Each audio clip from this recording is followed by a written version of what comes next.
Buried deep within our oldest traditions, a story is whispered, an account of a rebellion not on earth, but in the heavens. It speaks of a profound betrayal, of celestial beings who descended from on high, forever altering the course of human history. This is an investigation into that ancient rumor, a search for the enigmatic figures known as the fallen angels and the Watchers. From fragments of scripture to manuscripts lost to time, we will piece together a narrative that challenges the very boundary between good and evil, heaven and earth. It is a tale not of benevolent guides, but of divine agents of corruption, accused of betraying a sacred trust and unleashing forbidden knowledge upon an infant humanity. The story introduces a chilling what-if to our collective past, suggesting the line between the divine and the terrestrial was once breached with devastating consequences. But is this merely an allegorical tale, a myth to explain human suffering?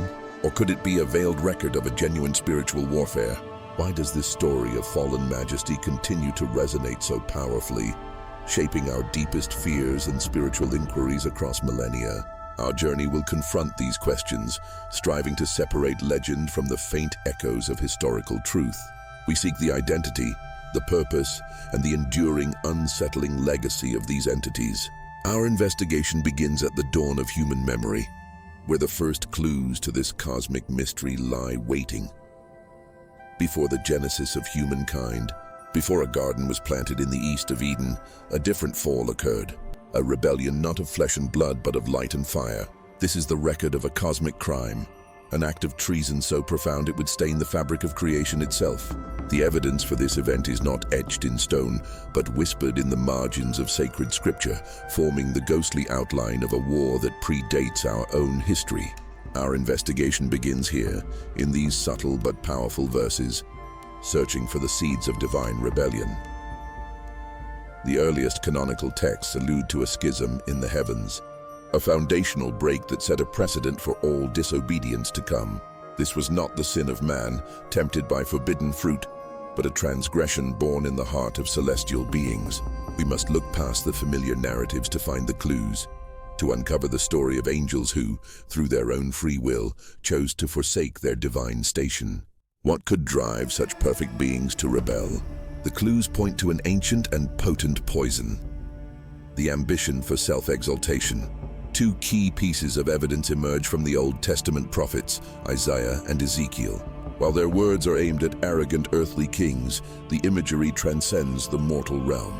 Isaiah 14 paints a portrait of a being of unimaginable splendor, a day star, son of dawn, who sought to ascend above the heights of the clouds and make himself like the Most High. The text then declares his fate with chilling finality. How you are fallen from heaven. You are cut down to the ground. Ezekiel 28 echoes this, describing a guardian cherub, perfect in beauty and covered in precious stones, who walked in the midst of the fiery stones on God's holy mountain. Yet his heart grew proud.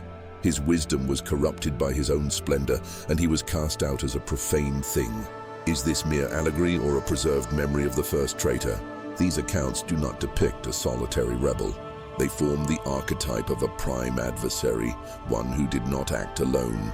A later, apocalyptic vision in the Book of Revelation provides a stunning, retrospective scope of the catastrophe, speaking of a great dragon whose tail swept down a third of the stars of heaven and cast them to the earth. The stars, a timeless symbol for angels, suggest a mass defection. A significant portion of the heavenly host, swayed by the charisma of this first rebel, chose to join his cause. A cosmic schism had occurred, tearing the heavens apart and establishing the prototype for all spiritual opposition. A direct challenge to the sovereignty of God. This primordial rebellion is the theological bedrock upon which later events are built. It introduces a critical concept: evil did not originate with humanity. It was an infection that spread from the spiritual realm to the physical, a corruption of inherent goodness born from a deliberate rejection of divine purpose. The sin of these angels was unique, a transgression of pure intellect and will. Unbound by carnal desire or mortal weakness, their choice to rebel was a conscious and absolute rejection of the divine presence they directly knew. It was a sin born not of ignorance, but of immense knowledge and catastrophic pride, making it a fall of unparalleled gravity. The consequences of this choice were absolute. Cast from their luminous posts, their nature was twisted, their purpose inverted. They became the adversaries, the accusers, the entities later identified as demons and evil spirits. No longer guardians, they were now hunters, actively working to disrupt divine order and ensnare humanity in their own fallen state. These early biblical fragments therefore provide more than a mythic history. They offer a fundamental theory on the very nature of evil, an intelligent, malevolent force born from the free will rejection of good. By carefully assembling these clues from the pronouncements of the prophets to the visions of the apocalypse, we establish the essential context for our investigation. We uncover a foundational narrative of angelic apostasy, a grand cosmic betrayal that sets the stage for everything that follows. Understanding this first rebellion is crucial, for it allows us to delineate it from a second, more intimate and perhaps more devastating fall to come. A fall that would not be confined to the heavens, but would spill onto the earth, forever altering the course of human destiny. In the earliest pages of the Hebrew Bible, nestled between the genealogies of Adam and the cataclysm of the Great Flood, lies a passage so strange, so cryptic, it has haunted scholars and theologians for millennia. It is a report from a forgotten age, a mere 4 verses that hint at a world far more mysterious than we imagine. Our investigation begins here with Genesis chapter 6. The text reads, "When man began to multiply on the face of the land and daughters were born to them, the sons of God saw that the daughters of man were attractive, and they took as their wives any they chose. The Nephilim were on the earth in those days, and also afterward, when the sons of God came into the daughters of man, and they bore children to them.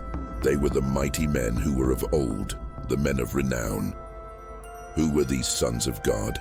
And what was the true identity of their offspring, the enigmatic Nephilim? To decode this ancient file, we must examine the primary theories, the competing narratives that have wrestled for dominance over centuries. The first, and arguably the most explosive, is the one held by the ancient world itself. Early Jewish and Christian interpreters saw this not as allegory, but as a literal report of a cosmic transgression. In this view, the sons of God, the Bene Elohim, were not human at all. They were celestial beings, angels, who abandoned their heavenly station. Driven by lust, they descended to earth, breached the barrier between dimensions, and illicitly mingled with human women. This theory paints a picture of a profound corruption, a deliberate tainting of the human race by rebellious divine entities, often identified with a group known as the Watchers. The linguistic evidence for this startling claim is compelling. The specific Hebrew term, Bene Elohim, appears in other Old Testament texts, most notably in the Book of Job, where it unambiguously refers to members of God's heavenly court, the angelic host. If we apply that same definition here, Genesis 6 becomes the account of a direct, physical union between angels and humans. The implications are staggering. This was not merely a moral failing. It was a biological and spiritual contamination of creation. The resulting children, the Nephilim, were hybrids, a monstrous perversion of the divine order, and their presence signified that the earth itself had become corrupted, its very fabric interwoven with a rebellion born in the heavens. But as centuries passed, this supernatural interpretation fell out of favor in many circles, replaced by a theory that located the crisis entirely within the human family. This second interpretation posits that the sons of God were the male descendants from the righteous line of Seth, Adam's third son. The daughters of men, in turn, were the women from the ungodly line of Cain.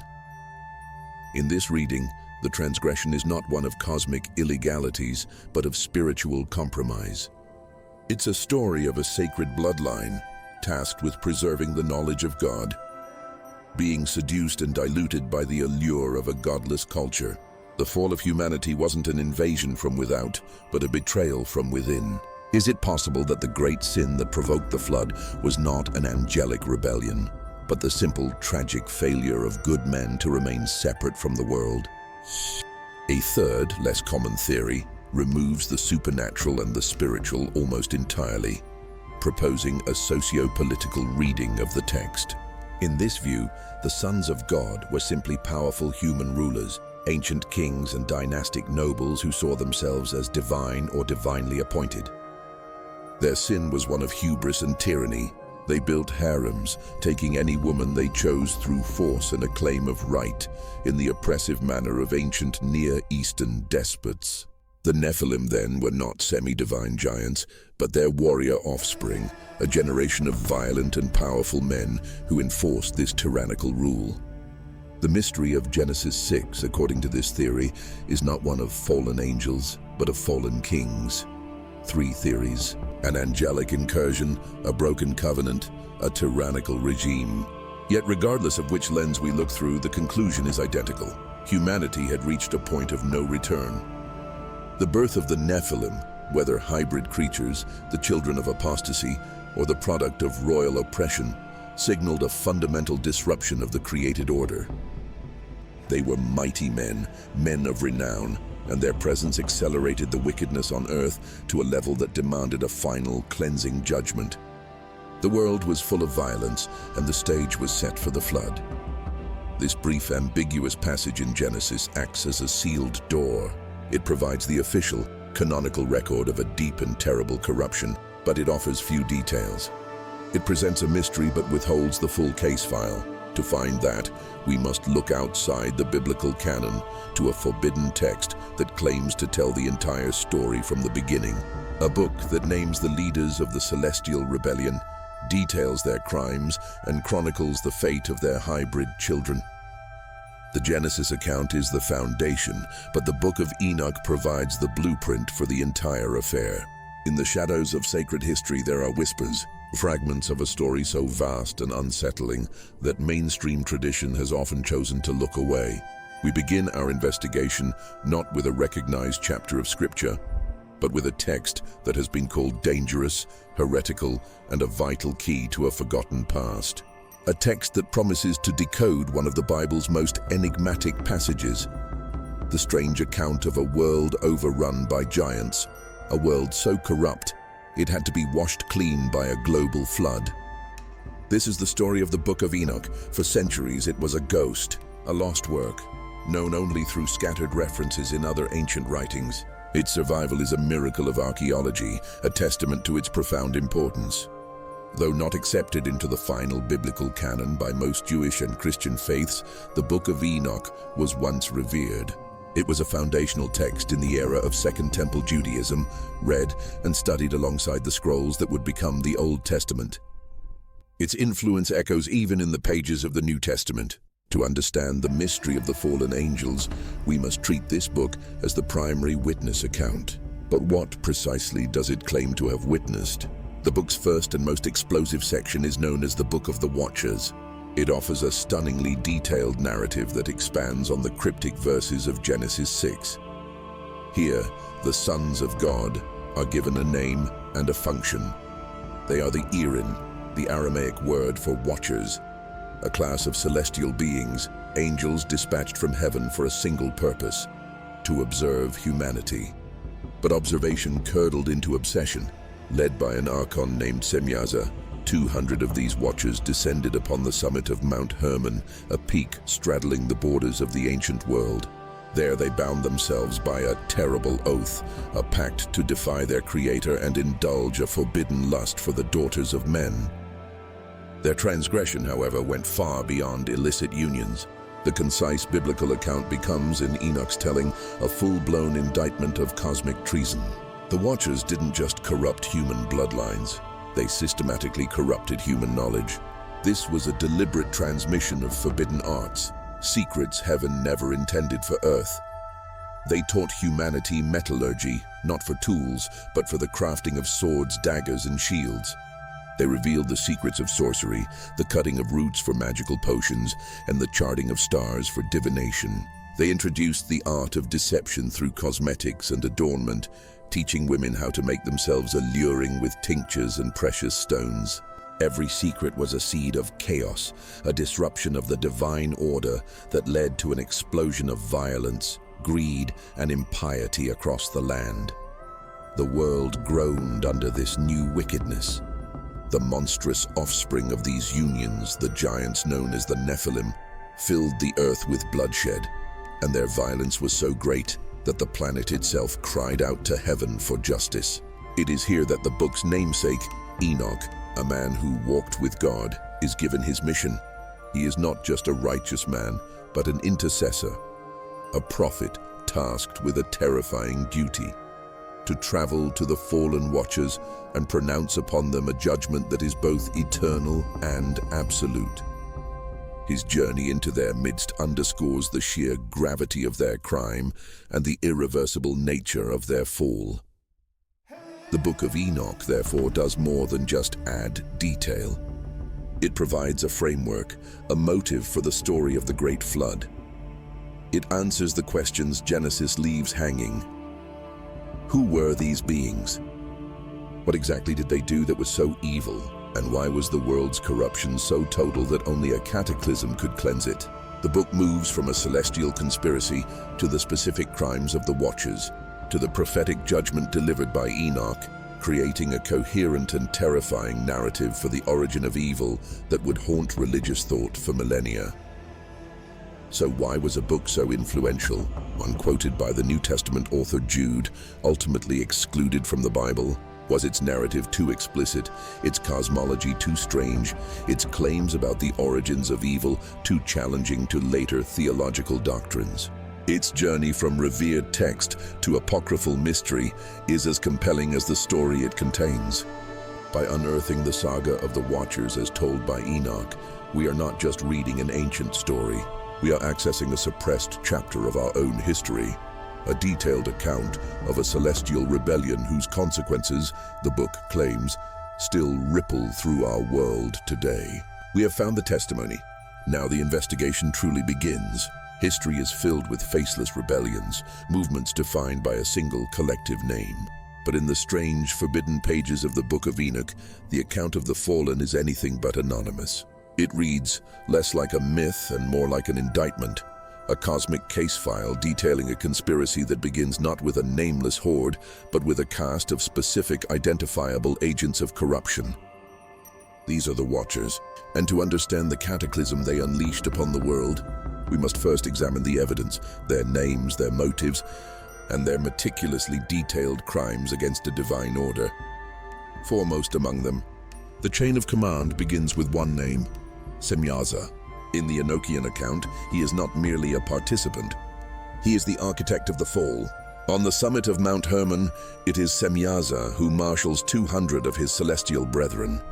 It is he who voices the forbidden desire, and he who, fearing he might bear the guilt for a great sin alone, devises a pact, an oath binding them all to a single world-altering purpose: to descend from the heavens, to take wives from the daughters of men, and to father a new race upon the earth. His transgression is one of leadership, a direct and calculated defiance born of carnal lust. He is the catalyst, the one who turned a shared illicit thought into an organized rebellion. In doing so, he catalyzed the illicit unions that would birth the monstrous Nephilim. But was his motive truly just desire, or was it the first move in a much larger game? While Semyaza's sin was of the flesh, another central figure engineered a corruption of the human mind and spirit.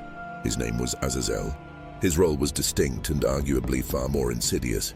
Azazel was a teacher of forbidden arts, a purveyor of knowledge that would permanently scar the human soul. The ancient texts credit him with revealing the secrets of metallurgy, not for progress but for destruction. He taught humanity to forge swords, to craft shields and breastplates. He armed them. Then, in a chilling parallel, he taught them vanity. He revealed the art of making mirrors, of applying cosmetics, of adorning themselves with precious stones and costly dyes. Violence and vanity, born from the same forbidden well of knowledge. Azazel's curriculum extended even further into the unseen, unveiling the arts of divination and sorcery, opening doorways that were never meant to be unlocked. He gave humanity both the tools for war and the ego to wage it. Why would a celestial being teach such specific destructive crafts to a... The conspiracy was comprehensive. The corruption, deeply specialized. Beyond the two primary leaders, other Watchers are named for their unique contributions to humanity's decay. We learn of Gadriel, who taught men the striking of blows, the brutal art of killing in combat.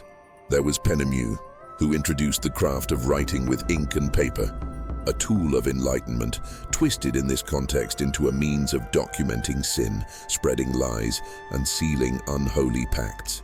And then there was Kasdea, who whispered the darkest secrets of all, the rites of demonology and the knowledge of how to end a life before it begins. Each Watcher appears as a specialist, a master of a particular field of subversion, from the battlefield to the written word, from the spirit world to the womb. No aspect of human existence was left untouched by their influence. This was not a singular, chaotic event. The detailed roles suggest something far more chilling, a systematic and deliberate plan. Each Watcher contributed a specific piece to a forbidden puzzle, a coordinated effort to dismantle divine order. One corrupted the bloodline, another armed the flesh, a third poisoned the mind, and others tainted the soul. It was a multifaceted attack, a strategic introduction of chaos designed to lead humanity so far astray that it could never find its way back. The Book of Enoch presents this as direct testimony, drawing a clear, unbroken line from these specific teachings to the state of the world before the Great Flood. The much blood shed upon the earth, the lawlessness that increased, these were not abstract evils. In this narrative, they are the direct, observable results of Azazel's weapons, Gadriel's tactics, and Semyaza's monstrous offspring. By putting a face to the fall, by naming the architects of ruin, the ancient text forces us to confront a more terrifying possibility. That the end of the first world wasn't an accident of human nature, but the result of a meticulously executed angelic plot. We have identified the key players and their roles in this cosmic conspiracy. Now we must uncover the consequences of their forbidden knowledge and the divine judgment it would ultimately provoke. Ancient texts speak of a celestial rebellion, of angels who forsook heaven, drawn to earth by the beauty of mortal women. Their sin, we are told, was one of lust. But the ancient Book of Enoch, a text excluded from most canonical scripture, reveals a far more calculated and insidious transgression.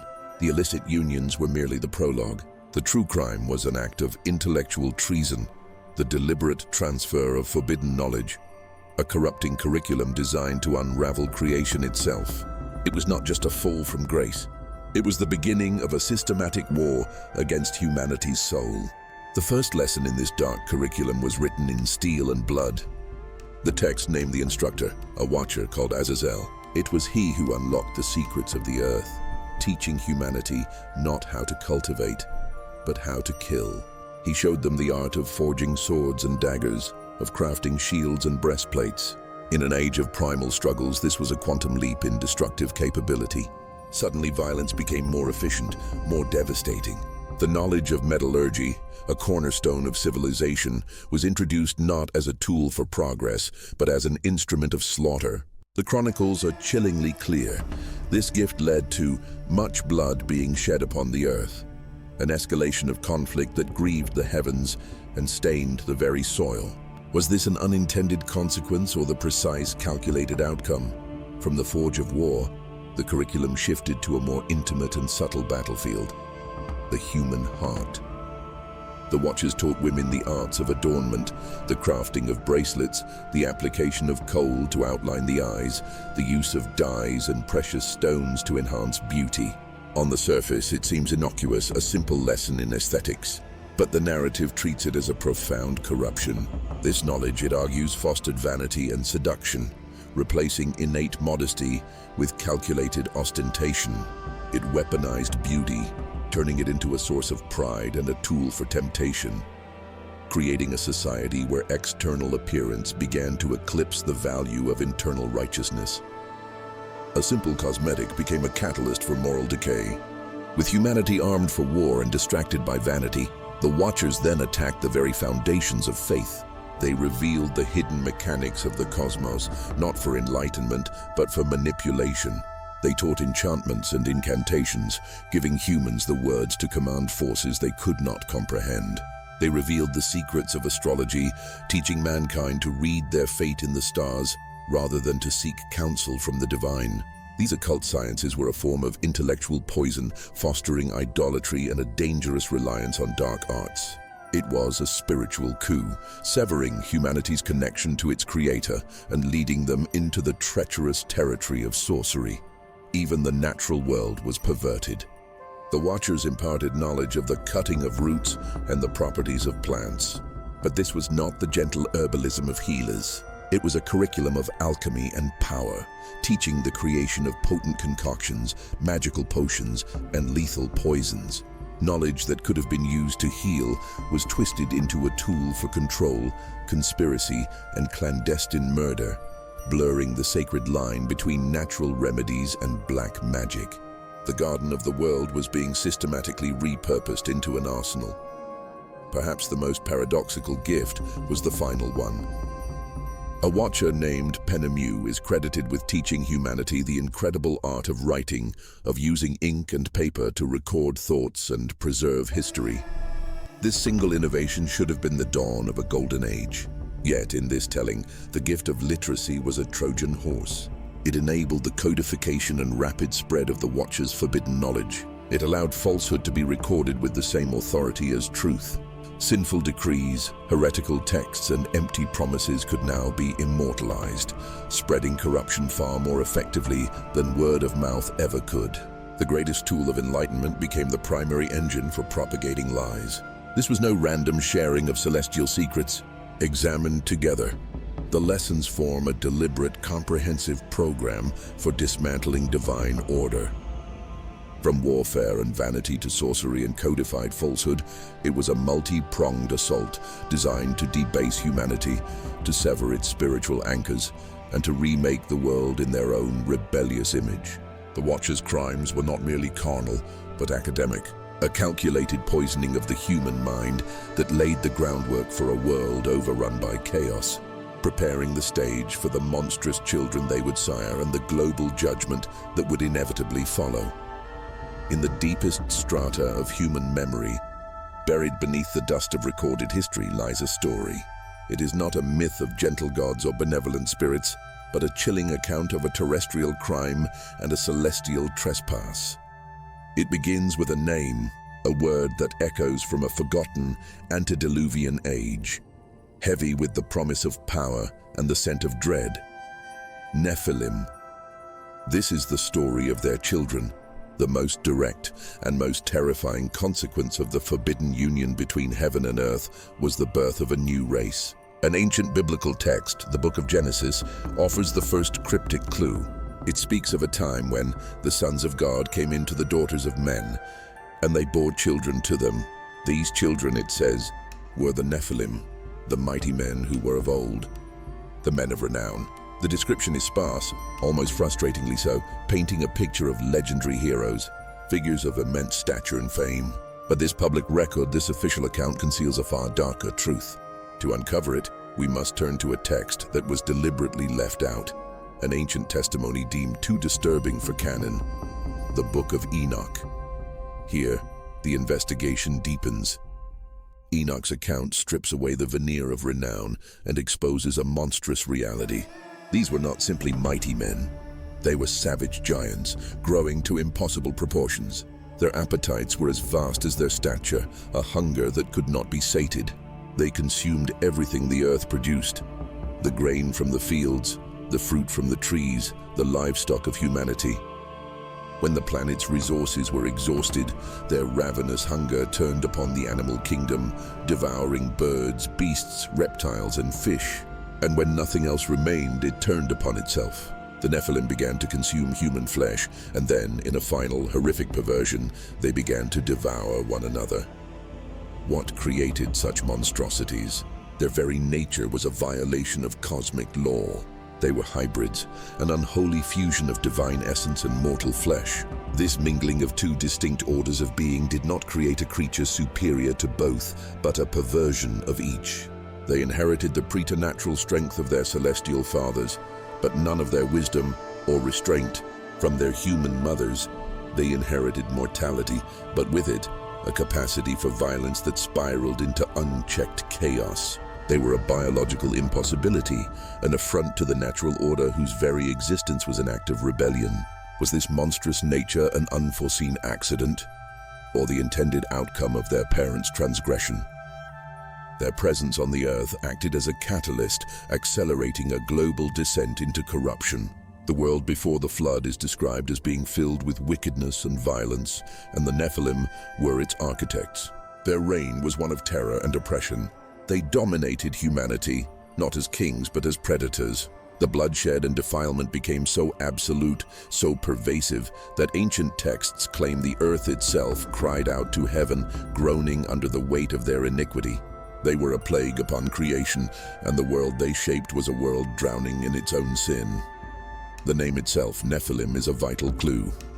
It derives from the Hebrew root word naphal, meaning to fall. This has led to two powerful interpretations. Were they the fallen ones because they were the progeny of the fallen watchers? Or was the name a description of their own actions, that they were the ones who caused others to fall into ruin and death? Perhaps both are true. They were a fallen lineage whose destiny was to bring about the fall of the world. This corrupt bloodline threatened to completely overwhelm God's original design for humanity, a creeping tide of chaos that promised to extinguish the last embers of righteousness.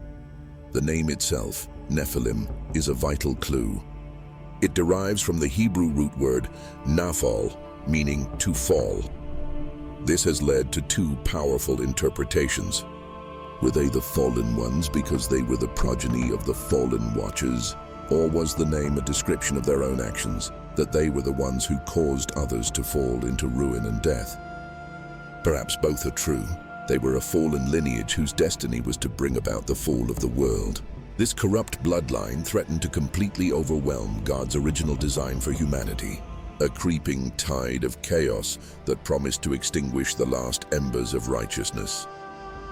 Faced with a creation so thoroughly contaminated, a divine intervention became not just a choice, but a necessity. The story of the Great Deluge is not merely one of punishing human wickedness. It is the account of a desperate cosmic act of cleansing. It was a flood to wash away a genetic and spiritual stain that threatened all of existence. The destruction of the Nephilim was an act of cosmic justice, a final, terrible answer to the cries of a tormented earth. The waters rose to reclaim a world on the brink of total annihilation, to preserve the single fragile bloodline of Noah, and to erase the terrifying legacy of the giants. The world was wiped clean. But in the silence that followed the storm, one must ask, did the shadow of the Nephilim truly vanish from the earth forever? It is a story whispered in the oldest texts known to man, not a myth of nature's fury, but the account of a deliberate, calculated act of annihilation. A global execution. The Great Deluge was not an accident. It was a verdict, and to understand it, we must first examine the evidence of a world so profoundly broken it had to be erased. The charge sheet is recorded in the Book of Genesis. It is a stark and chilling summary of a planet spiraling into absolute moral collapse. The text states that God saw the wickedness of man was great in the earth, and that every intention of the thoughts of his heart was only evil continually.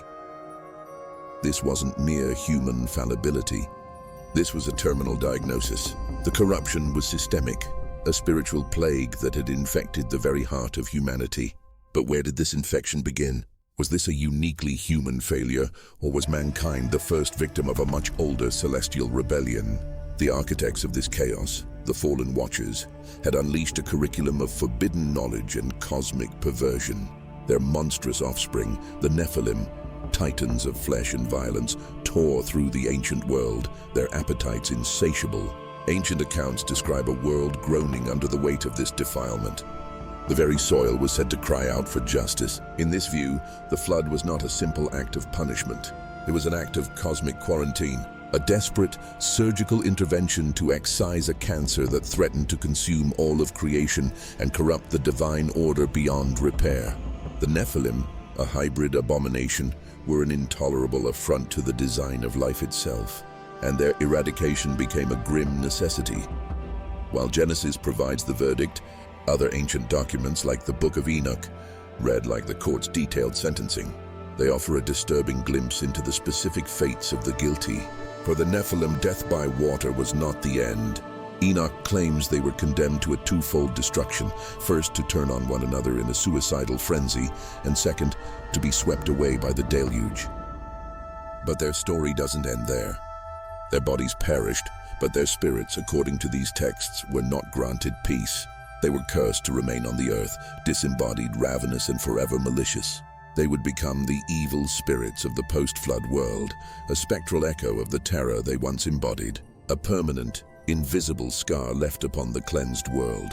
And what of their fathers, the Watchers who had instigated this entire catastrophe? For them, a far more personal and agonizing judgment was decreed. They were not to be destroyed, but preserved for a final future reckoning.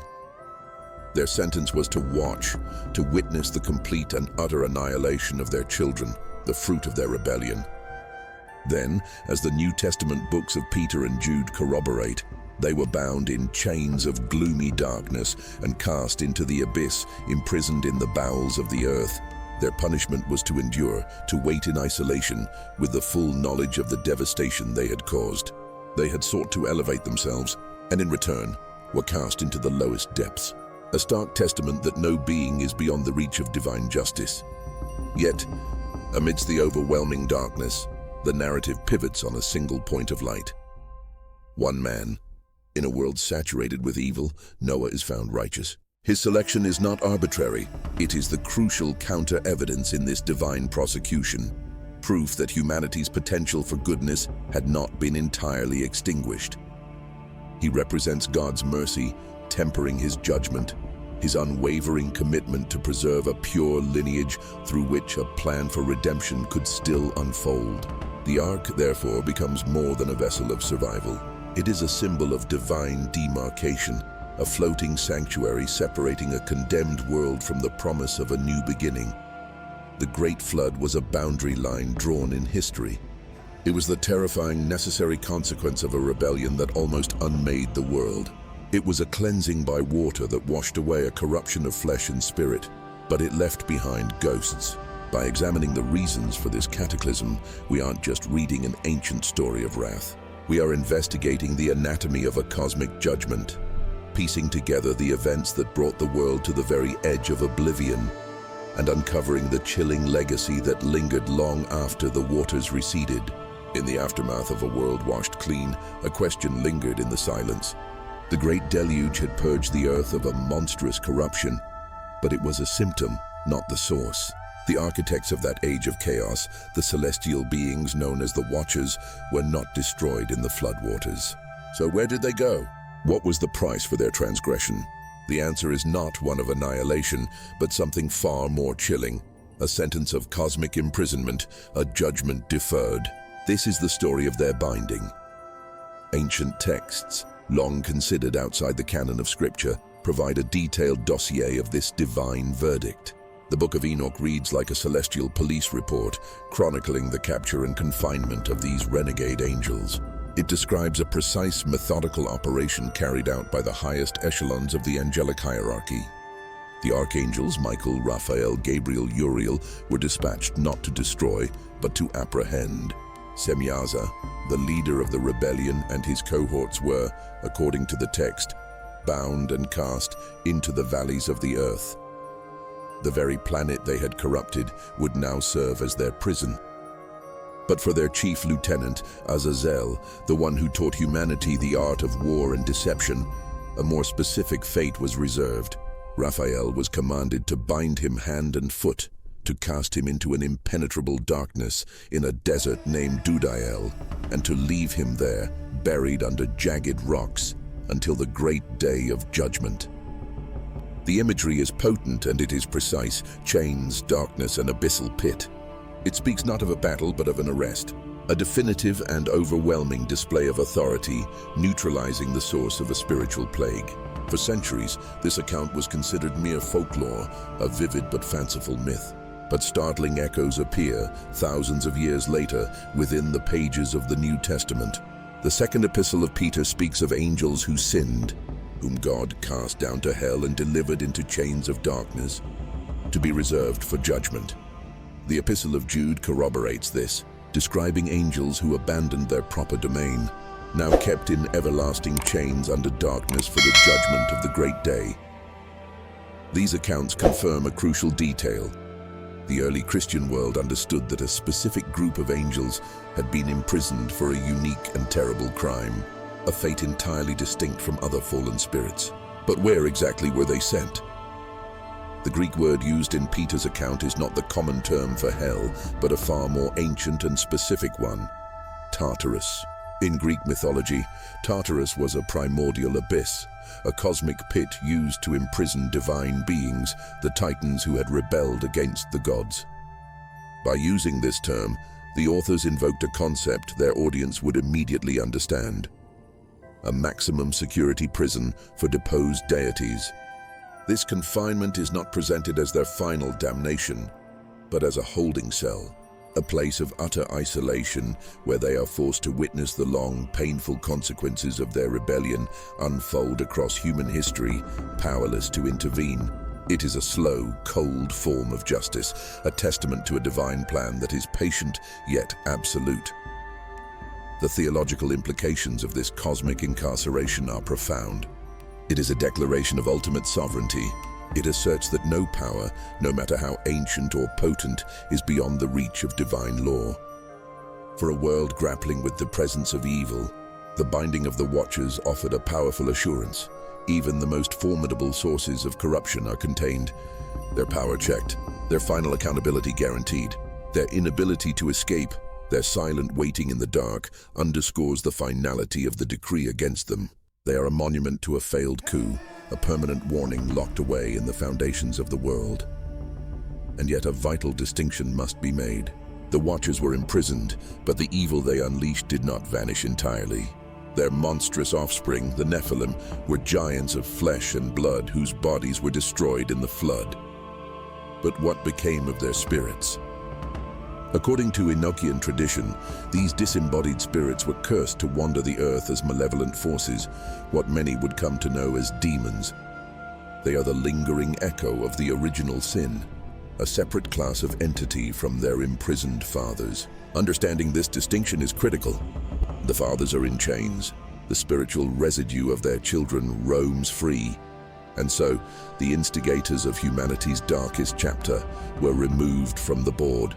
Bound in chains of darkness, held in a prison beyond human comprehension, they wait. For millennia, they have been silent witnesses to the rise and fall of empires, to the endless turning of the age of man. Their sentence is not yet complete. They await one final event, one last reckoning, the great day of judgment. What will happen when those chains are finally broken and they are brought forth to face their ultimate sentence? In the ancient world, among the shadows of fallen angels and celestial rebels, one name resonates with a peculiar and terrifying significance. It is a name whispered not in tales of primordial battles, but in the heart of one of ancient Israel's most sacred and mysterious rituals. This is the story of Azazel, and a rite that sought to banish evil itself. Our investigation begins on the holiest day of the Hebrew calendar, Yom Kippur, the Day of Atonement. Here, amidst clouds of incense and the solemn prayers of a nation, a stark and dramatic ceremony unfolds, one that holds a cryptic clue to the very nature of sin and its origins.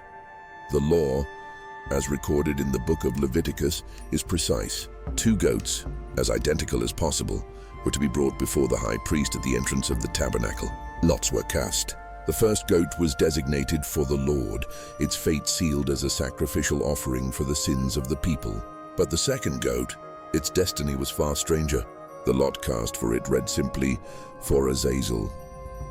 Upon the head of this living animal, the high priest would lay both his hands and confess all the iniquities and transgressions of the entire community, symbolically pouring the weight of a nation's guilt onto this one creature. This was the scapegoat. It was then led away, not to an altar, but to the barren, unforgiving wilderness, and sent out, carrying the people's sins into a land of separation. But what does it truly mean to send a sin-laden animal to Azazel?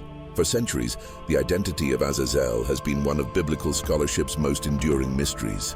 The name appears nowhere else in the Hebrew Bible. Some have argued it is not a name at all, but a description. Perhaps it refers to the desolate place itself, the rugged cliff from which the goat was sometimes cast. Others suggest it's a compound Hebrew word meaning complete removal, a concept rather than an entity, signifying the total dismissal of sin. For these scholars, the ritual is pure symbolism, a powerful psychodrama for a community desperate for a clean slate. But what if the truth is far more literal and far more chilling?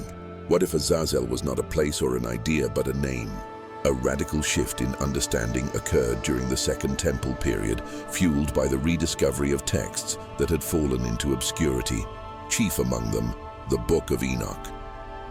In its pages, Azazel is no longer an abstract concept, but a powerful and identifiable figure, a leader among the fallen angels known as the Watchers. This Azazel is an instigator, a corrupting force who taught humanity forbidden arts. The forging of swords and shields, the crafting of jewelry, and the mixing of cosmetics. He was blamed for filling the earth with violence, vanity, and bloodshed. With this knowledge, the ancient ritual is transformed. It is no longer just a symbolic act of removal. It becomes a direct confrontation. Suddenly, the two goats represent a profound cosmic choice. One is for the Lord, representing reconciliation with heaven. The other is for Azazel, representing the rejection of the corrupting knowledge that flows from the fallen realm. Sending the scapegoat into the wilderness becomes an act of spiritual warfare, a symbolic returning of sin to its original source. The transgressions born from Azazel's forbidden teachings, the violence, the pride, the deceit, are sent back to the very entity responsible for introducing them to the world. The ritual becomes an annual act of cosmic cleansing, an earthly echo of the divine judgment that saw Azazel bound and cast into his own desolate prison. This remarkable convergence of biblical rite and extra-biblical lore reveals the depth of ancient thought. The scapegoat carries not just the failures of humanity, but a clear message. The responsibility for this evil is being returned to its angelic instigator. It is a powerful theological statement that while humans commit sin, its proliferation has a deeper, more sinister origin. This ritual of banishment also casts a long shadow forward in time. In later Christian theology, the image of the scapegoat, bearing the sins of many and carrying them away, is seen as a powerful prefigurement of the Messiah, who would ultimately bear the sins of all humanity. The pattern of atonement, of a substitute carrying away guilt, is etched into the very fabric of this ancient ceremony. Azazel and the scapegoat are not just a historical curiosity. They are a key to understanding the architecture of redemption, and a chilling reminder of a war that began long before humanity, a war whose consequences we still live with today. The story is one we think we know, a world so corrupt, so lost to violence, that it had to be washed clean. A great flood, a universal deluge sent to purge the earth of a monstrous transgression. It was meant to be an end. A final definitive reset. But buried within the most ancient of texts is a single confounding clause, a clue that the story was far from over. The narrative speaks of giants on the earth in those days, a terrifying hybrid race known as the Nephilim, and then it adds a perplexing detail. And also afterward, after the waters receded, after the ark came to rest, after humanity was given a second chance. How could this be? If the flood was a total cleansing, how did the echoes of this corruption linger? The mystery deepens 4 centuries later, when a team of Israelite spies is sent to scout the promised land of Canaan. Their report, delivered in hushed and fearful tones, is chilling. The land is unconquerable, they claim. The cities are fortified, and the inhabitants are terrifying. They report seeing the Nephilim, the sons of Enoch. They describe themselves as grasshoppers in their sight. This single verse from the Book of Numbers ignites a firestorm of questions. Were these the same beings from before the flood? And if so, how did they survive? One hypothesis attempts to rationalize the account. Perhaps over centuries, the name Nephilim had simply become a catch-all term, a piece of battlefield slang for any foe of formidable size and strength. A way of saying, we saw warriors as fearsome as the giants of legend. It's a plausible theory, one that grounds the story in human psychology and the hyperbole of fear. But does it truly account for the paralyzing terror that gripped an entire nation, causing them to rebel and wander the wilderness for 40 years? Or does it dismiss a clue that points to something far more literal and far more disturbing? Another, more controversial theory dares to suggest the unthinkable: a second, silent fall.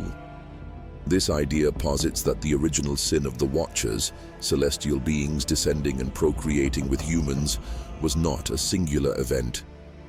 It suggests that after the flood, a new incursion occurred, replicating the very transgression that the deluge was sent to destroy. There is no explicit verse to prove it, no chapter and verse that states it plainly. It is a theory built from inference and shadow, pieced together from veiled texts and ancient traditions.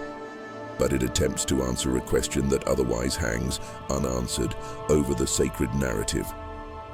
If God had cleansed the world once, why did the same evil appear to rise again?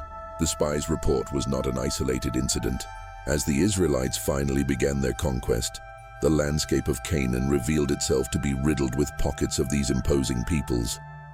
The scriptures name them the Rephaim, a kingdom of giants defeated by a coalition of kings; the Emim, a tall people who inhabited the land of Moab; the Zamzummim, a similar race driven out by the Ammonites; and of course the Anakim, the very sons of Anak the spies had seen. The threat was not a myth. It was a persistent, physical reality, culminating in the most famous giant of all, Goliath of Gath, the Philistine champion who stood over 9 feet tall, a living embodiment of the terror that had haunted Israel for generations.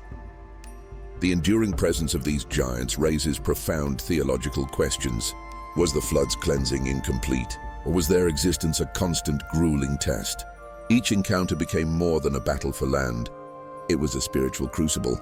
The giants were the physical manifestation of an insurmountable obstacle, a challenge that could not be met with human strength alone. Their defeat, time and again, became a powerful narrative of faith, a testament to the belief that with divine help, even the most terrifying Goliaths could fall. It was a story of a promise kept in the face of a shadow that refused to fade. This ancient anxiety over giant bloodlines and demigods was not unique to the Israelites. Across the ancient Near East, mythologies were rich with tales of god-kings, heroes of divine parentage, and colossal beings who walked the earth. But while neighboring cultures often celebrated these figures, the biblical account frames them as a corruption, a contamination of the created order. They are not heroes to be emulated, but a persistent evil to be overcome, remnants of a primal rebellion. So the mystery remains.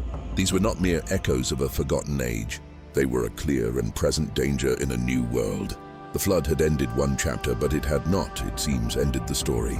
The giants were still there, a constant, terrifying reminder that some shadows are long and some monsters are not so easily drowned. The battle for the Promised Land was also a battle against the lingering ghosts of a world that was supposed to be gone forever. History is not always found in the official record. Sometimes the most profound truths are hidden in the margins, in texts deemed too dangerous, too radical for canon. We begin our investigation with a story so powerful, it refused to be confined to a single source. A story of cosmic treason that echoes through the lost literature of the ancient world. While the Book of Enoch provides the most detailed account of the fallen angels known as the Watchers, it is far from the only witness. Scattered across the sands of time, other scrolls and scriptures whisper the same dark tale, each adding a unique and unsettling layer to the mystery. These are the apocryphal echoes, clues to a narrative that once captivated an entire civilization. Our first piece of evidence comes from the Book of Jubilees, a text of such importance that it, like Enoch, is considered holy scripture by the Ethiopian Orthodox Church. Jubilees runs parallel to the familiar account. It describes the Watchers' fateful descent, their lust for human women, and the tide of violence and forbidden knowledge they unleashed upon the earth.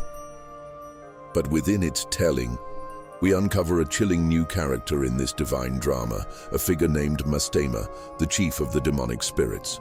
As the great flood recedes and the Watchers' monstrous offspring are destroyed, Mastema approaches the throne of God with a shocking request.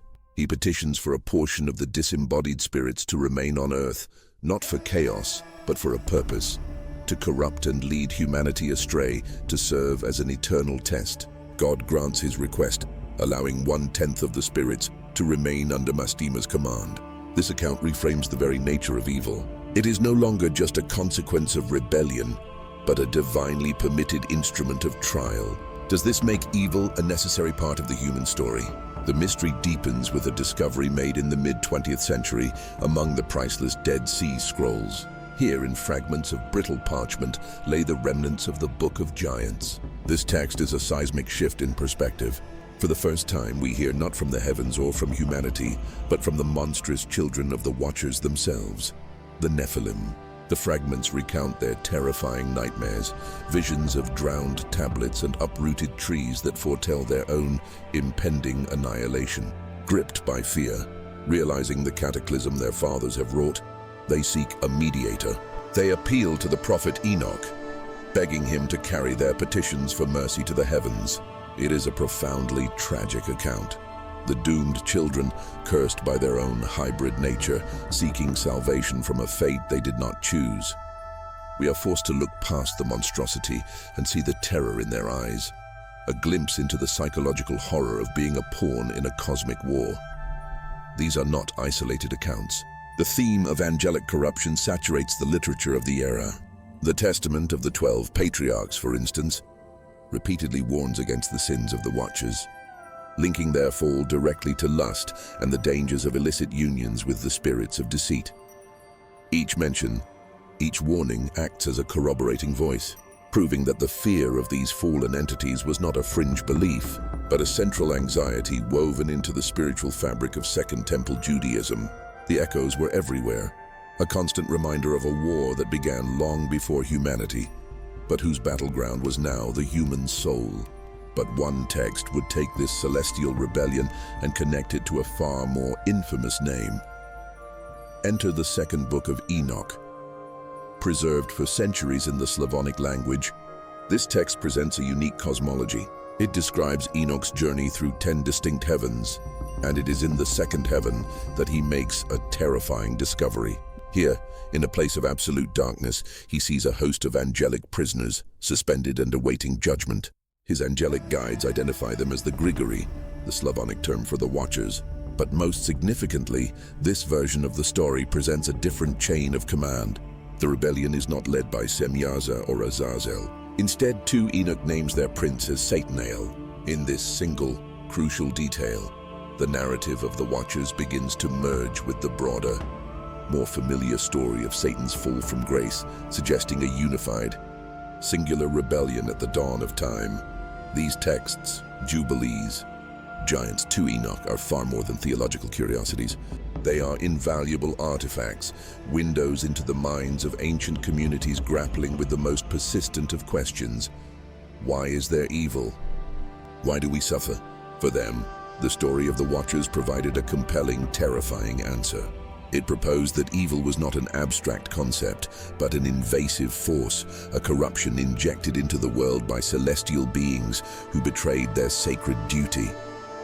By examining these divergent, corroborating, and often contradictory accounts, we move beyond a single narrative.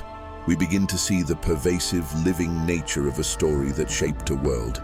A story whose echoes challenge our understanding of heaven, hell, and the shadowy spaces in between.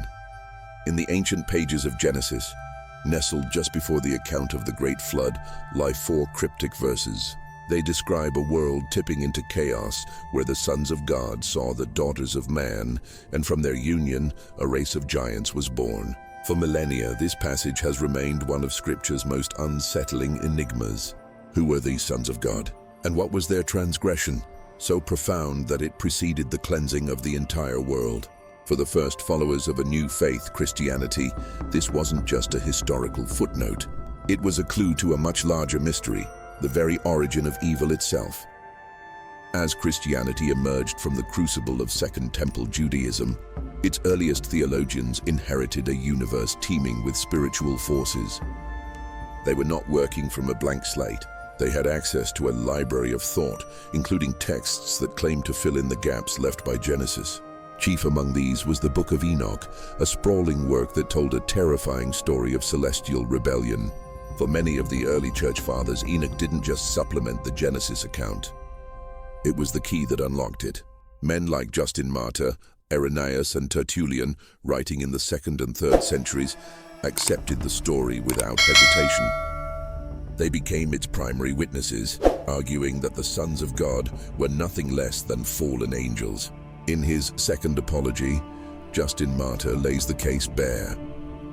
These angelic beings, known as the Watchers, had abandoned their heavenly post, descended to earth, and corrupted humanity. This was not allegory, it was history. This theory offered a breathtakingly complete explanation for the brokenness of the world. Suddenly, the pervasive presence of evil had a clear source. The Watchers, according to this interpretation, had not just sinned sexually, they had committed a crime of cosmic treason, teaching humanity forbidden knowledge, metallurgy for weapons, astrology to supplant divine providence, sorcery to manipulate spirits. And what of the demons that plagued mankind? They were believed to be the disembodied, malevolent spirits of the Nephilim, the monstrous offspring of this unholy union. This angelic origin story was theologically crucial. It affirmed that evil was not a primordial force co-equal with God, but a corruption of something originally good. It preserved a strict monotheism, while providing a narrative framework for the spiritual warfare Christians felt they were fighting every day. But was this powerful explanation the final word? The case, however, was far from closed. As the church grew, its theology-Sethite interpretation brought the scandal of Genesis 6 down from the heavens and placed it squarely within the domain of human choice and human failure. The celestial crime scene was being re-examined, and the prime suspects were about to change. This dramatic shift in interpretation wasn't arbitrary. It was driven by a series of pressing theological concerns. How could angels, created as perfect celestial beings, be capable of lust and sin? If texts like the Book of Enoch were so important, why were they not included in the emerging canon of Scripture? Granting them authority seemed to open a doctrinal Pandora's box. The move away from the angelic interpretation was also a move to safeguard the concept of human responsibility. If demons and fallen angels were the source of all evil, what role did human free will play? By focusing on the lines of Seth and Cain, Augustine and others recentered the narrative of sin on human action and its consequences. The court of theological opinion was slowly turning, weighing the ancient traditions against the need for a coherent, defensible, and human-centric doctrinal system. In the end, the literal, explicit narrative of the Watchers and their forbidden knowledge faded from the mainstream of Western Christian thought. The Book of Enoch was largely set aside, its explosive account of angelic sin deemed too problematic. And yet, the verdict was a complex one. While the specific details were dismissed, the core concept was not. The investigation had uncovered a fundamental truth that would be codified into doctrine for centuries to come. That a primordial rebellion had occurred. That a powerful angelic being, Satan, had fallen from grace. And that he, along with his legions, actively worked to corrupt the human world. The case of the Watchers was closed, but its influence echoes still. The mystery of Genesis 6 had forced the early church to define the very nature of angels, demons, and the spiritual war for the soul of humanity. We think we know the story of the fallen, a tale of rebellion in heaven, of angels cast down to earth, their pride leading to a great cosmic schism. This narrative, etched into the bedrock of Western tradition, has shaped our understanding of good and evil for 2 millennia. But what if this story is a deception? What if the beings we were taught to fear were not tempters, but gatekeepers? And what if the world we inhabit is not a proving ground, but a prison? In the first centuries of the Common Era, While the foundations of Orthodox Christianity were being laid, other, more radical voices whispered a different truth. They were the Gnostics, a diverse collection of mystics and philosophers who claimed to possess gnosis, a secret divine knowledge. For them, the accepted scriptures were not a perfect revelation, but a cipher, a clouded narrative hiding a terrifying reality. To understand their perspective is to look at the familiar world through a fractured lens, where every sacred story is turned on its head. Central to their secret cosmology was a stunning accusation. The God who created our material world was not the ultimate benevolent God. He was a lesser being, a flawed, arrogant, or even ignorant creator they called the demiurge. This lesser God, often identified with the wrathful deity of the Old Testament, fashioned a flawed universe, a pale, corrupt imitation of a higher spiritual reality. And to rule this material kingdom, he created a host of celestial beings. They were not angels in the traditional sense. They were the archons, the rulers, and their primary purpose was to keep humanity trapped. For centuries, these ideas were known only through the polemics of their enemies. But in 1945, a discovery in the Egyptian desert near Nag Hammadi brought their hidden world to light. An entire library of sealed Gnostic texts, unearthed from the sands of time, spoke of the archons in chilling detail. They are described as cosmic jailers, planetary wardens who guard the gates between the material earth and the true spiritual realm. They are the authors of our fate, the enforcers of our ignorance, their influence woven into the very fabric of our physical existence. Their goal is not merely to tempt us into sin, but to ensure we never awaken to the divine spark trapped within each human soul. How could we escape a prison if we never even knew we were inmates? This reframes every ancient encounter between humanity and the divine. Consider the enigmatic passage in Genesis 6, where the sons of God descend and interbreed with the daughters of men. In the Gnostic retelling, this is not a story of fallen angels corrupting humanity with lust. Instead, it is a strategic move by the archons, an attempt to further dilute the divine spark within humanity, to bind our spiritual essence more tightly to the flesh they created and control. In this dark inversion, the forbidden knowledge imparted by these beings takes on a new, ambiguous meaning. Perhaps it wasn't a corrupting influence, but a dangerous truth, a crack in the prison wall, offering a glimpse of the illusion they had so carefully constructed. Herein lies the great Gnostic secret. Salvation is not achieved through faith, but through knowledge, through gnosis.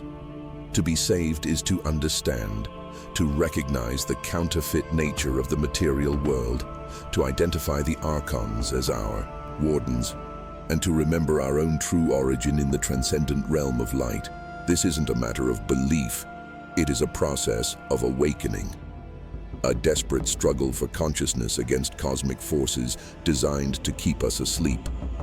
Every religious law, every societal structure, every physical desire could be just another bar on the cage, another chain forged by the archons.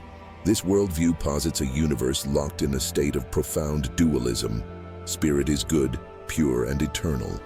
Matter, on the other hand, is the substance of the prison, flawed, corrupting, and transient. Creation itself is not a divine gift, but a tragic accident or a malevolent act. The human body is not a temple, but a tomb for the spirit. The archons, as the masters of this material realm, become the ultimate antagonists in the soul's epic journey home. They are not rebels against a perfect God. They are the loyal agents of a flawed one. They are the system, the bureaucracy of our spiritual enslavement. The beings some called fallen angels were, in this secret tradition, something far more sinister, the unblinking eyes and iron fists of our cosmic captors. In the ancient dust of humanity's memory. There are stories etched into stone and scripture, tales of celestial beings, guardians of cosmic order, who forsook their station. But among these well-worn narratives of pride and rebellion, our investigation begins with a different kind of fall. A story not of defiance, but of a divine test. Our search for answers takes us not to the heavens, but to the sun-scorched earth of ancient Babylon, and to a cryptic passage in the heart of the Quran. Here, we find the unsettling case of Harut and Marut, the angels of Babylon.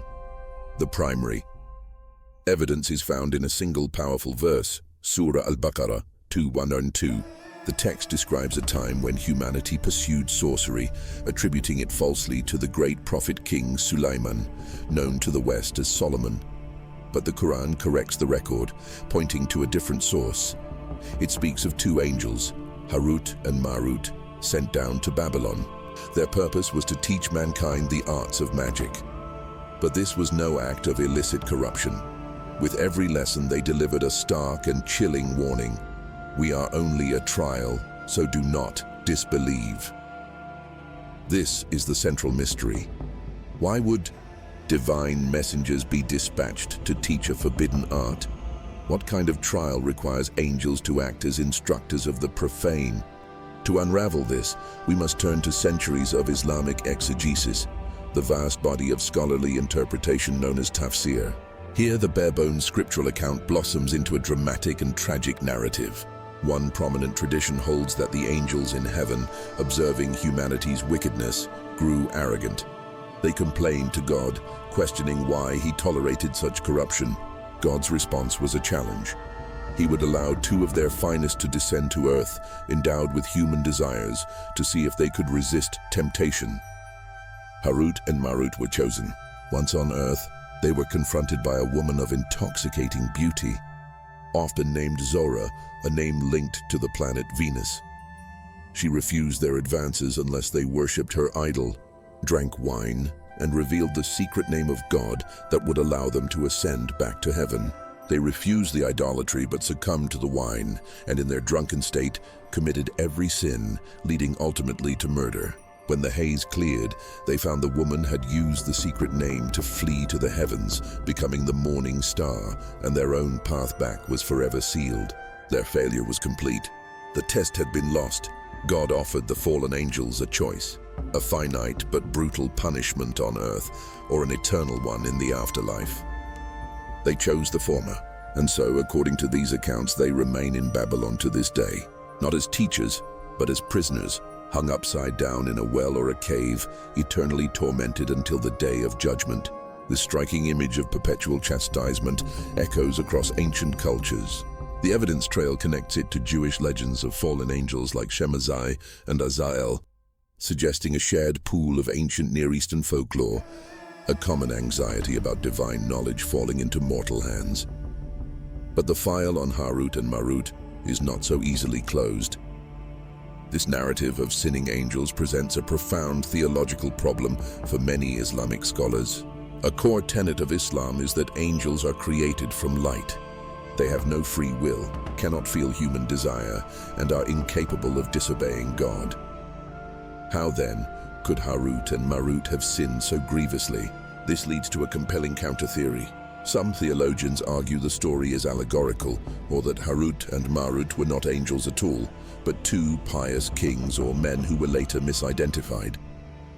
Others propose a more intricate scenario, that the angels taught only the theory of magic, its structure and its dangers, as a form of knowledge, while satanic forces, or jinn, taught its actual corrupting practice.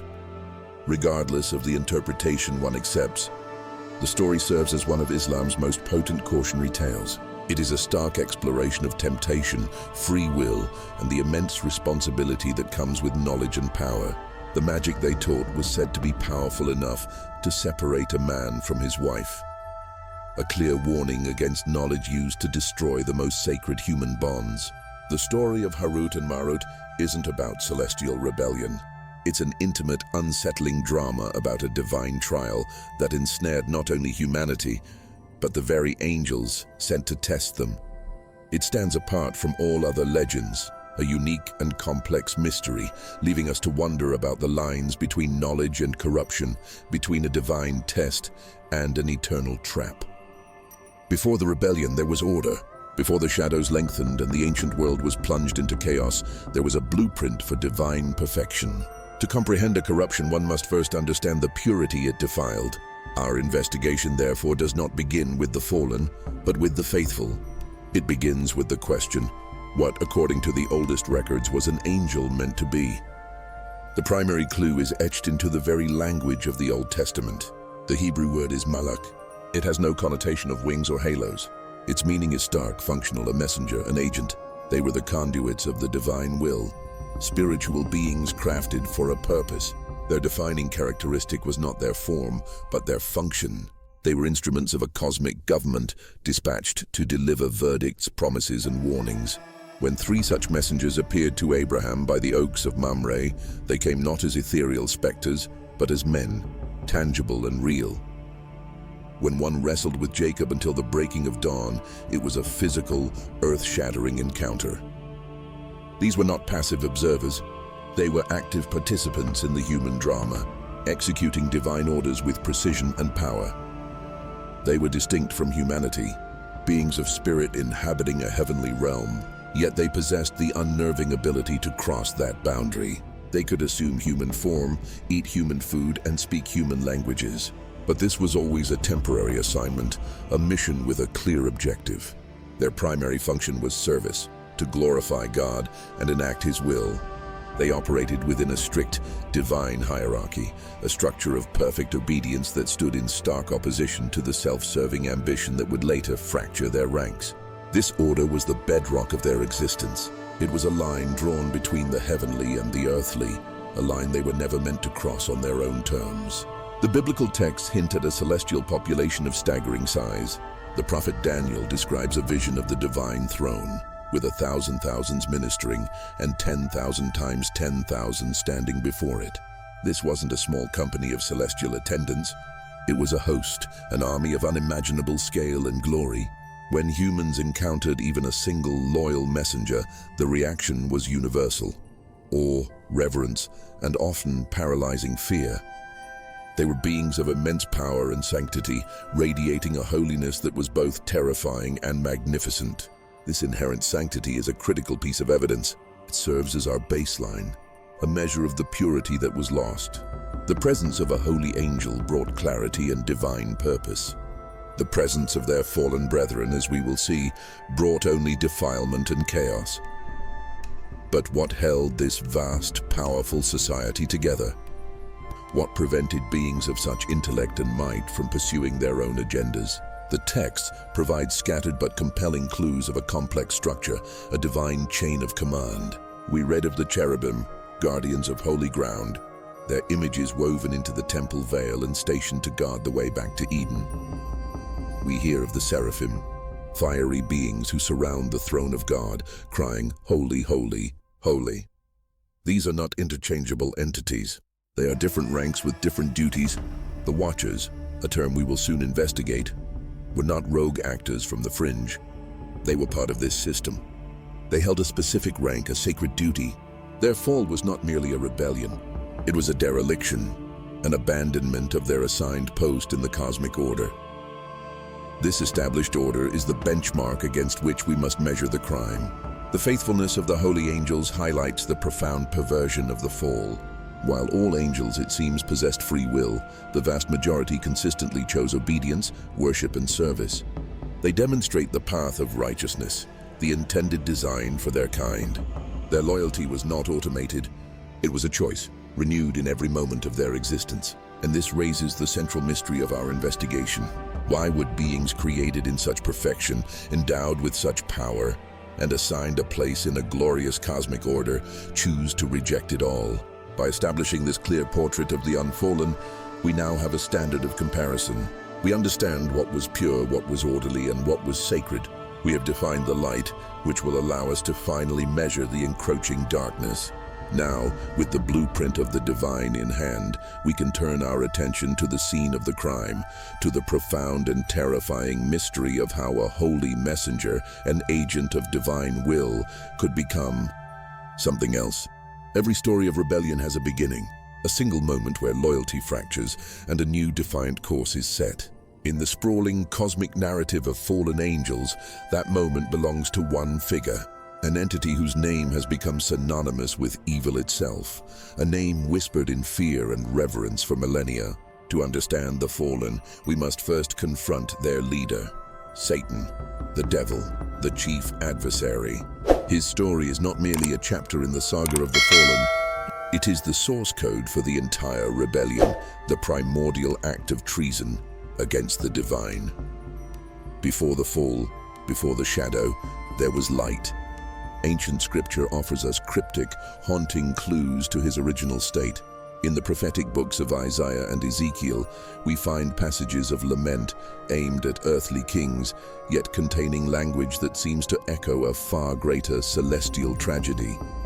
They speak of a being of breathtaking splendor, adorned with every precious stone, perfect in his ways from the day he was created. A son of the morning, known to many as Lucifer. These texts are not a direct biography, but investigators of the sacred see in them a coded profile of the ultimate traitor. They describe a being who, consumed by his own beauty and wisdom, made a fatal choice. A choice to ascend to heaven, to make himself like the Most High. This was not a fall born of impulse or weakness. It was a calculated intellectual crime. The evidence suggests a rebellion fueled by the most potent of poisons, pride. An unbearable arrogance that could not abide a secondary role, that coveted the ultimate throne. Unlike the later transgression of the Watchers, who were undone by carnal lust for humanity, this primordial fall was a purely spiritual and philosophical mutiny. It was a conscious act of free will, a definitive rejection of divine authority in favor of his own. What cosmic envy, what supreme vanity could motivate a being of such magnificence to wage war on his own creator? His rebellion, however, was not a solitary act. A leader is nothing without followers, and the adversary, it seems, was dangerously charismatic. The symbolic language of the Book of Revelation paints a stark and terrifying picture. A great dragon in the heavens, whose tail swept a third of the stars out of the sky and flung them to the earth. This celestial imagery is widely interpreted as the moment of schism, the great defection.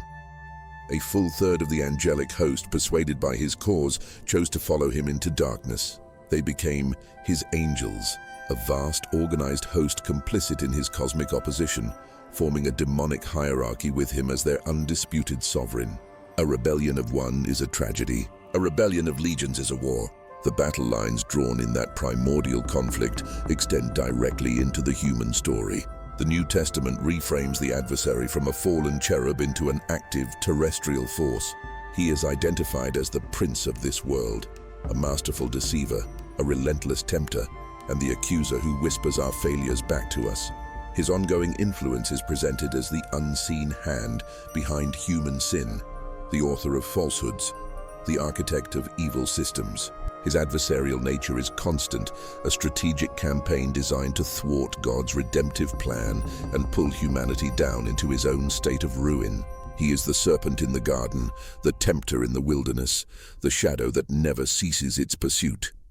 It is here we must draw a critical distinction. While the story of the fallen encompasses many rebellions, they are not all the same. The later incursion of the Watchers, who descended to mingle with humanity and teach forbidden knowledge, was a specific localized transgression, a violation of a sacred boundary. Satan's fall was something far more fundamental. It was not about corrupting a single world.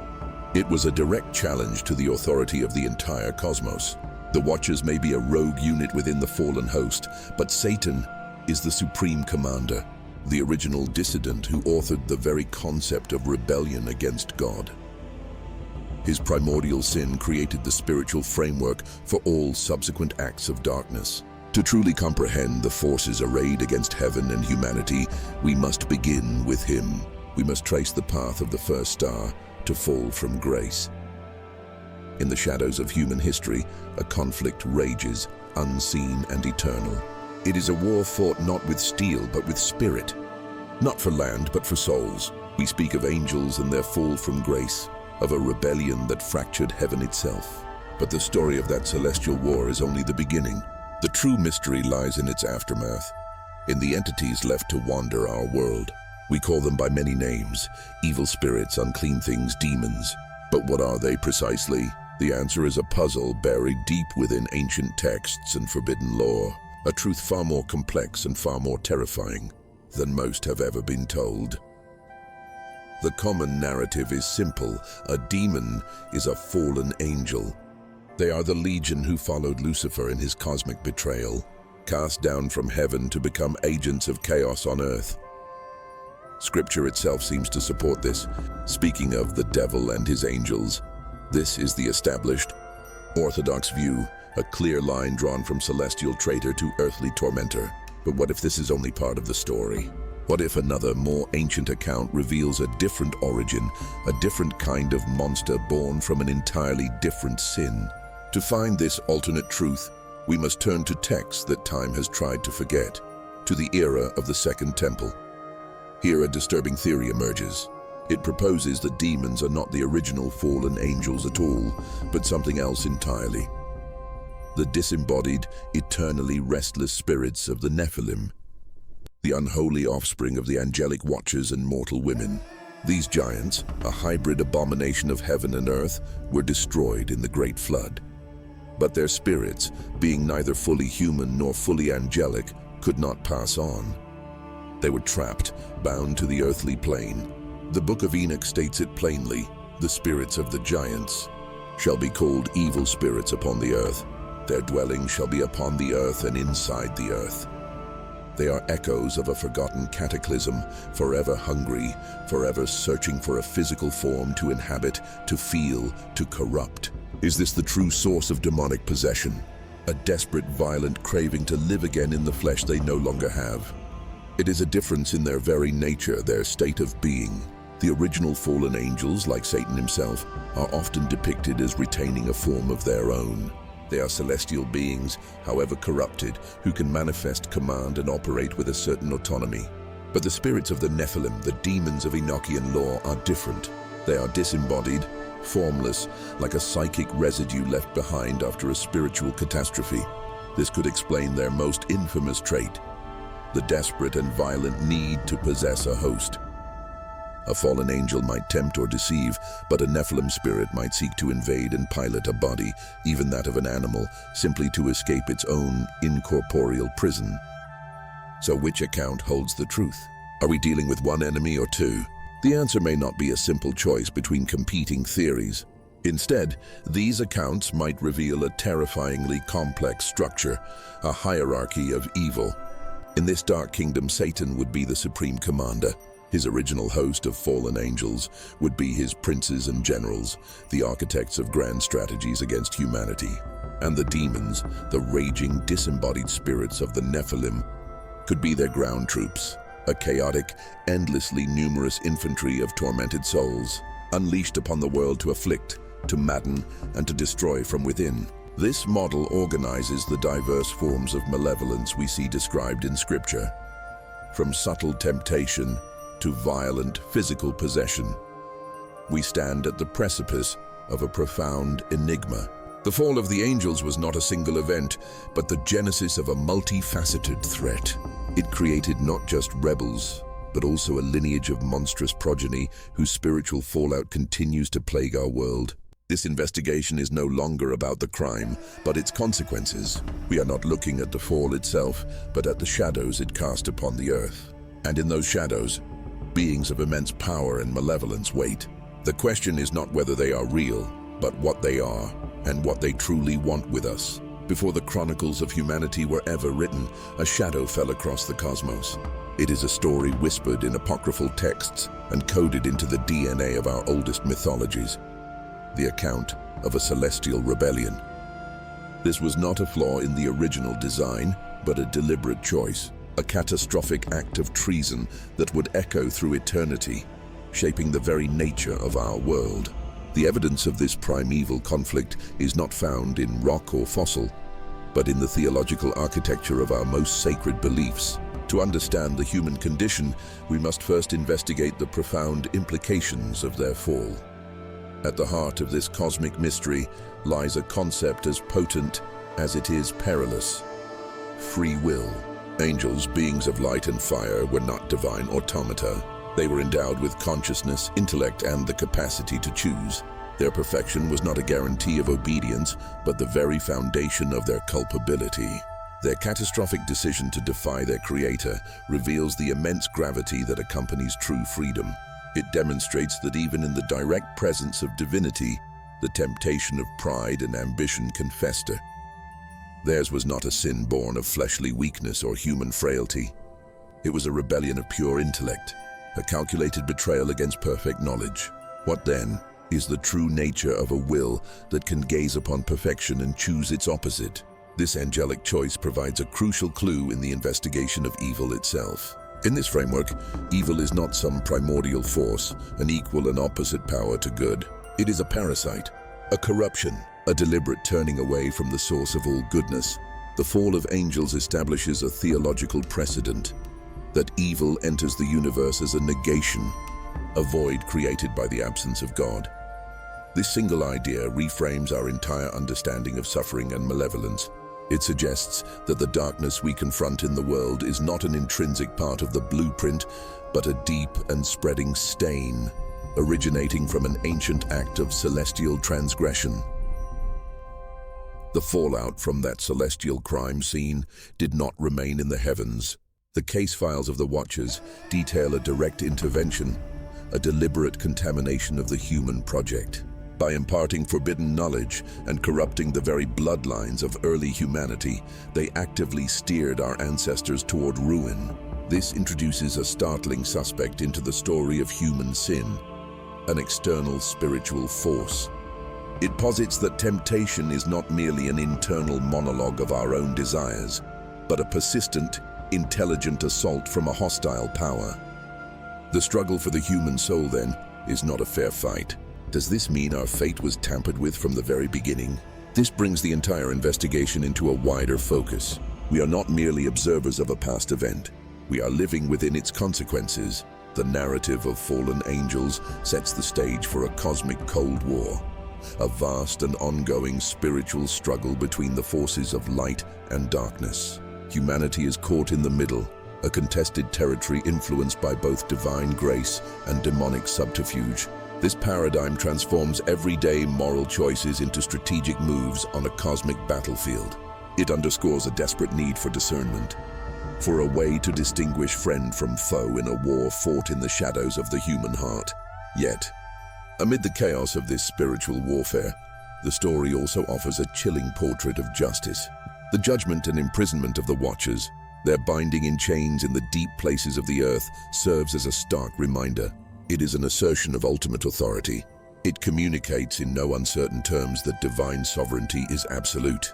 No rebellion, no matter how powerful or insidious, can ever truly usurp the cosmic order. It provides a glimmer of hope that even in the face of overwhelming evil, a final verdict is coming. Justice, though patient, is inevitable. And here we find the final and perhaps most crucial implication.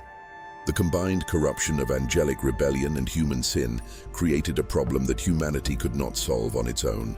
The system was broken, the participants compromised. This necessitated a divine intervention of an entirely different order.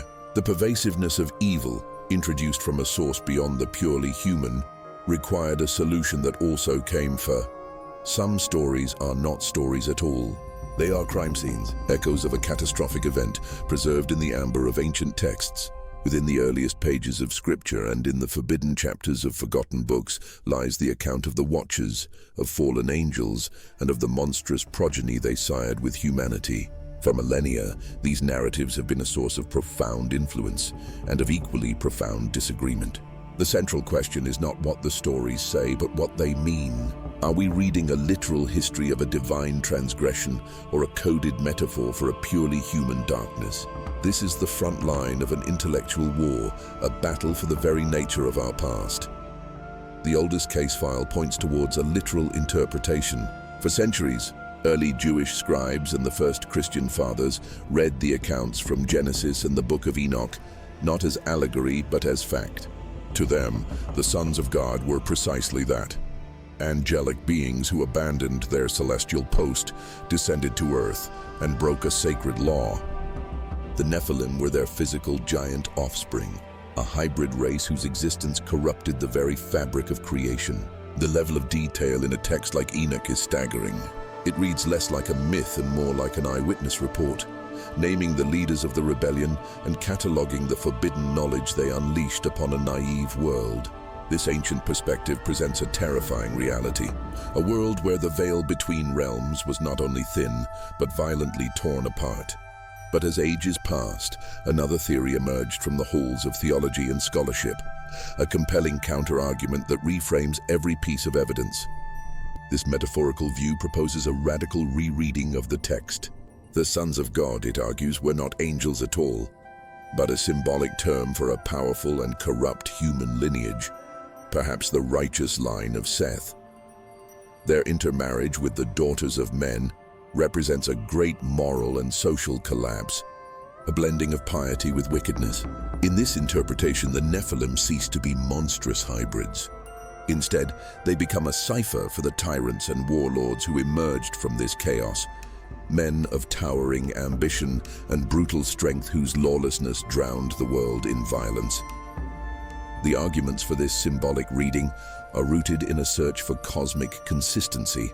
Can beings of pure spirit, as angels are often understood, even possess the biological means to procreate? This fundamental question casts a long shadow of doubt over any literal reading. Furthermore, scholars grapple with the evidence itself.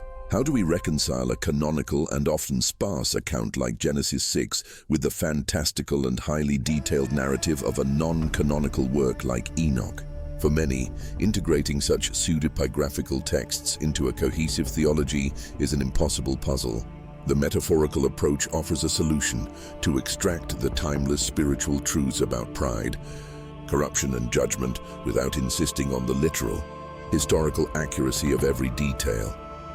The lens through which we view these texts, the science of hermeneutics, changes everything. It dictates the nature of the crime itself. A literal reading paints a picture of a universe locked in a supernatural conflict, where humanity is a pawn in a war between cosmic forces. It points to an ancient invasive evil, an infection from beyond. A metaphorical reading, while not denying a spiritual reality, brings the focus squarely back to us. It suggests the greatest monsters have always been human, and that the deepest evil arises not from a fallen star, but from a fallen heart. It becomes a story of societal decay, of moral compromise, and of humanity's singular capacity for self-destruction. We are also faced with the nature of the ancient world itself, a world that did not communicate like ours. Their histories were not our histories. They were epic poems, theological declarations, and mythic chronicles woven together. Discerning where fact ends and symbolic language begins is perhaps the greatest challenge for any investigator of the past.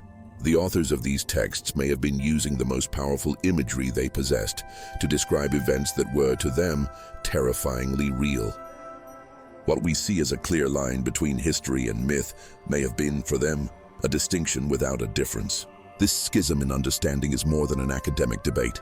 It is a fundamental question about the unseen architecture of our world. The stance one takes on this single ancient mystery dictates their entire conception of evil, their understanding of history, and their belief in the ongoing struggle between light and darkness. The case is far from closed. The evidence is contested. The witnesses are long silent. Our task is not to render a final verdict, but to examine the fracture, to trace the lines of this enduring debate, and to understand the profound mystery that still whispers from these ancient pages. There are stories that refuse to die. They are whispered in the margins of sacred texts, etched into the foundations of forgotten religions, and banished to the shadows of orthodoxy. These are the narratives of celestial rebellion, of forbidden knowledge, and of beings who dared to cross an inviolable boundary. For millennia, they were cautionary tales. But in the modern world, a strange resurrection is underway. The condemned are being re-examined, the fallen are finding new disciples. Beyond the stone walls of churches and synagogues, in the hushed rooms of esoteric orders and the sprawling digital forums of New Age spirituality, an ancient myth is being radically rewritten. The figures known as the Watchers, the fallen angels of antiquity, are re-emerging not as cautionary figures of sin, but as something else entirely. Their story, once a stark warning, has become a source of hidden power, a key to unlocking human potential. For these modern practitioners, history was not written by the victims, but by a victor who sought to conceal a profound truth. In the coded language of Western esotericism, the Watchers are not seen as tempters, but as tutors. Their fall from grace is reimagined as a deliberate descent, a sacrifice made to enlighten a nascent humanity. These traditions look directly to the forbidden texts, like the Book of Enoch, not as a record of transgression, but as a catalogue of empowerment. The forbidden arts given to mankind, cosmetics, weaponry, sorcery, are re-see. Nowhere is this moral reversal more potent than in the re-evaluation of their leader, Azazel.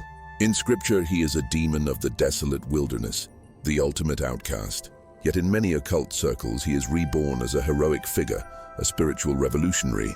He is Prometheus, stealing not fire from the gods, but the very secrets of heaven itself, and gifting them to humanity. This reinterpretation is more than just a change in character. It is a fundamental challenge to the divine authority that condemned him. It asks a dangerous question: was the punishment of the Watchers an act of justice or an act of tyranny, meant to keep humanity ignorant and powerless? This search for forgotten figures like the Watchers is part of a larger spiritual movement, a deliberate effort to re-enchant a world stripped of mystery. In an age of clinical logic, many are turning back to the ancient myths, seeking a deeper connection to the supernatural. The Watchers fit this need perfectly. They are not distant abstract deities. They are powerful, non-human intelligences with a documented history of direct, intimate interaction with our species. They offer a tangible lineage for hidden knowledge, a direct link to a time when the veil between worlds was supposedly thinner, and humanity walked with angels, or perhaps with something else. This narrative of angelic intervention has proven remarkably adaptable, finding fertile new ground in New Age philosophies. Here, the mythology is often stripped of its theological baggage and fused with the language of science fiction. The Watchers are no longer angels, but star beings, ancient astronauts, or even interdimensional guides. Their descent to Earth is reimagined not as a fall from grace, but as a planned mission. A descent into physical matter to accelerate our evolution or assist in a great spiritual awakening. Their forbidden knowledge becomes advanced technology, their offspring the next step in human development. The rebellion against God is transformed into a cosmic plan for our own salvation. Yet this veneration comes with profound and unsettling questions. From a traditional standpoint, the invocation of entities historically classified as malevolent is a walk into spiritual darkness. It raises serious concerns about deception and the allure of power without wisdom. When the focus shifts from repentance to the acquisition of forbidden knowledge, are crucial ethical boundaries being blurred or erased entirely? The modern occultist may see a liberator in Azazel, but theologians see a deceiver, offering power at the cost of one's soul. In this modern resurrection, who is being deceived? The ancient scribes who warned of their evil, or the new followers who see them as saviors? The enduring power of the Watcher myth lies in its infinite malleability. It is a timeless story of rebellion, knowledge, and consequence, capable of fitting any spiritual framework that dares to ask what lies beyond the accepted narrative. It reveals a deep-seated human desire to uncover hidden truths and to find our place in a cosmos far stranger than we imagine. These ancient beings, once condemned to the abyss, have been resurrected as heroes, guides, and alien progenitors. Proof that even the most terrifying figures of myth can be reborn in the light of a new age. Their story is far from over. In fact, it may just be beginning. From the dust of ages, a story emerges, a narrative whispered in fragments of apocryphal scripture and ancient lore. It speaks of a time when celestial beings descended from the heavens, walked among humanity, and forever altered our destiny. For millennia, These accounts of the fallen angels, the Watchers, have been confined to the realms of theology and myth. But in the modern era, a new provocative question has been asked. What if these texts are not allegories of spiritual rebellion, but something far more tangible? What if they are eyewitness accounts of an event our ancestors could not possibly comprehend? This is the central claim of a controversial but compelling field of inquiry, the ancient astronaut theory. It posits that Earth is not an isolated cradle of life, but a world visited in its infancy by intelligent extraterrestrial beings. Proponents of this theory scour the globe for evidence, pointing to archaeological enigmas that defy conventional explanation, megalithic structures built with impossible precision, ancient artifacts that seem to depict advanced technology, and universal myths of powerful gods who came down from the sky. They argue that these visitors were the catalysts for civilization, the bringers of fire, agriculture, and astronomy. Were our greatest leaps forward truly our own, or were they guided by a hand from the stars? When viewed through this extraterrestrial lens, the ancient story of the Watchers transforms entirely. The sons of God are no longer divine emissaries, but are re-envisioned as advanced beings from another world. Scientists, explorers, or perhaps even renegades. Their descent to Earth is not a fall from grace, but a physical landing.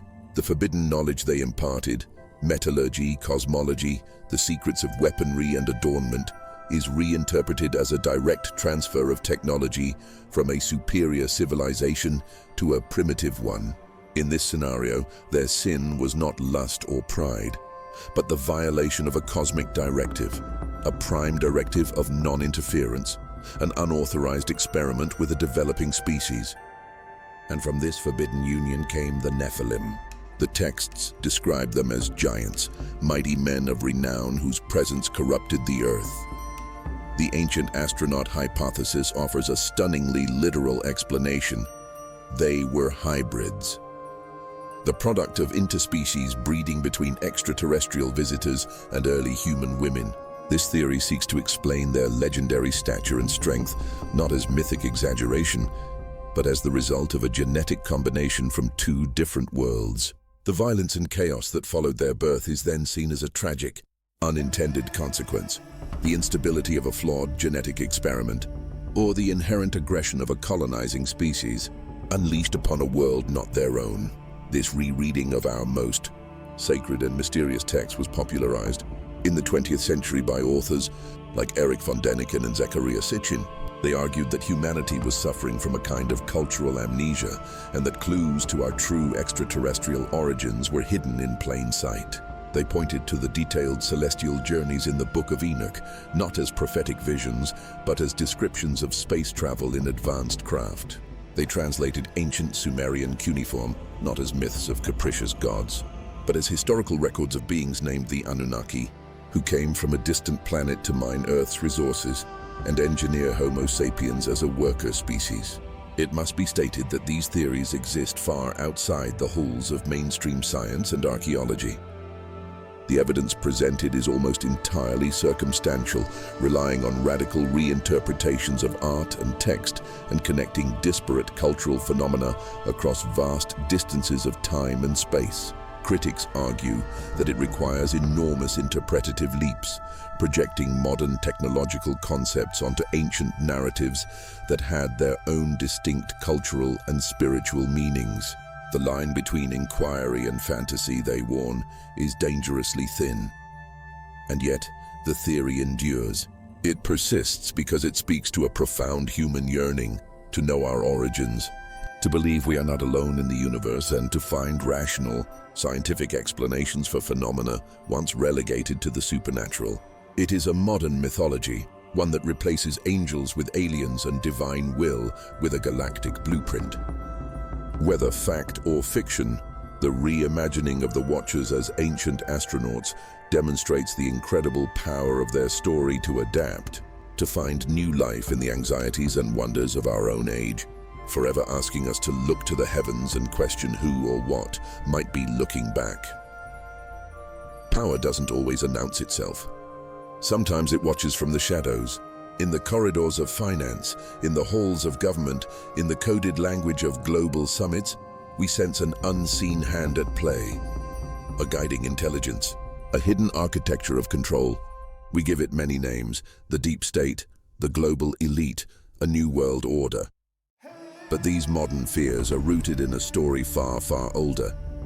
A story of beings who descended from the heavens, not as saviors, but as teachers of forbidden arts. They were called the Watchers, and their legend, a whisper from the dawn of civilization, has now become a roar in the digital age, providing a chilling blueprint for the ultimate conspiracy. This ancient narrative of celestial rebellion is the seed from which 1,000 modern theories have grown. For the conspiracy theorist, history is not a series of accidents. It is a meticulously crafted script, and the Watchers are the original authors. Their story provides the missing link, the secret lineage connecting today's shadowy organizations to an ancient, non-human source. Could the whispers of an Illuminati or the long shadow of a secret cabal truly be the echo of a pact made millennia ago? A pact not between men, but between humanity and the beings who fell to Earth, bringing with them the keys to power. It's a theory that recasts secret societies not as human constructs, but as the enduring agents of an otherworldly agenda, manipulating the course of nations from behind a veil of secrecy.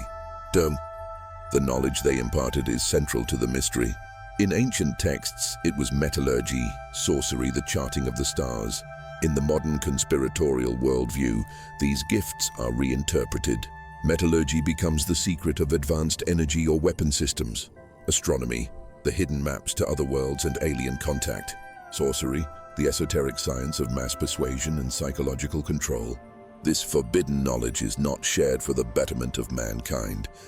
It is hoarded. It is the original source of the technological and intellectual gap between the rulers and the ruled.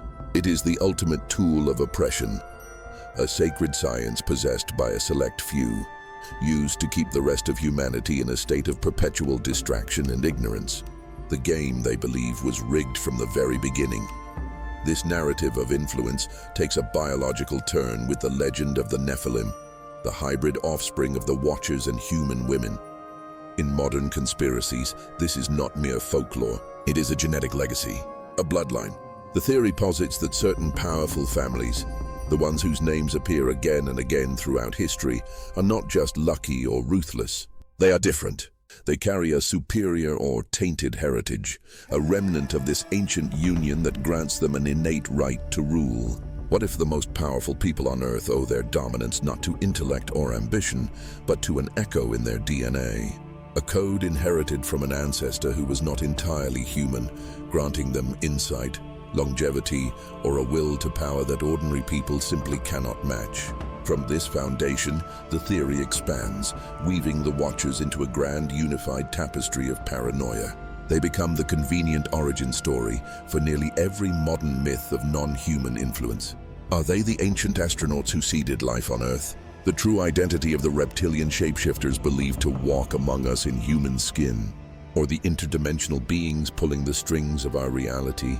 For believers, the Watchers are patient zero, the original sin, the first intervention that opened the door for all manner of entities to secretly control our governments, our religions, and our financial systems. The pattern is always the same: a powerful, non-human intelligence hiding in plain sight, guiding humanity toward a mysterious, unspoken destiny.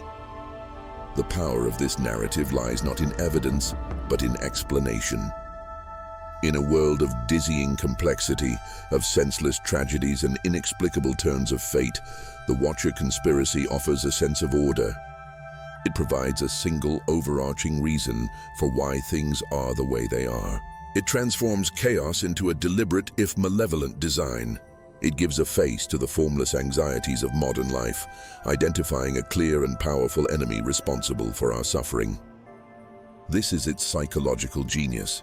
It offers a comprehensive story that answers every question, connecting every disparate dot into a single, terrifying picture. But when we search for proof, the trail goes cold. There are no verifiable documents, no archaeological fingerprints, no testable data, only ancient texts reinterpreted through a modern lens of suspicion. The evidence exists not in the world, but in the connections drawn by the believer.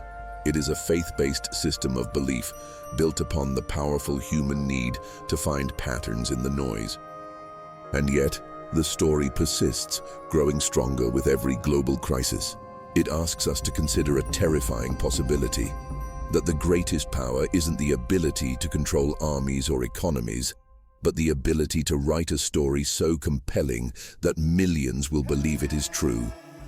And what if the story they've written for us is that we have never been in control at all? There are stories that lie dormant beneath the surface of our history, like sleeping giants. They are not mere myths, but persistent, haunting echoes that reverberate through the centuries. Among the most potent of these is a tale of celestial. The earliest evidence is faint, coded in the sacred art of the medieval world.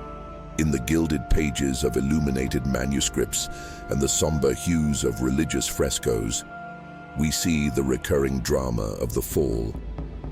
Angels with magnificent wings are cast from a golden heaven into a fiery abyss. While artists of the time rarely depicted the Watchers by name, the visual language was unmistakable. It was a language of divine judgment, of beauty corrupted, of a celestial order thrown into chaos. These images were not just illustrations. They were warnings etched in pigment and gold of the terrible price of defiance.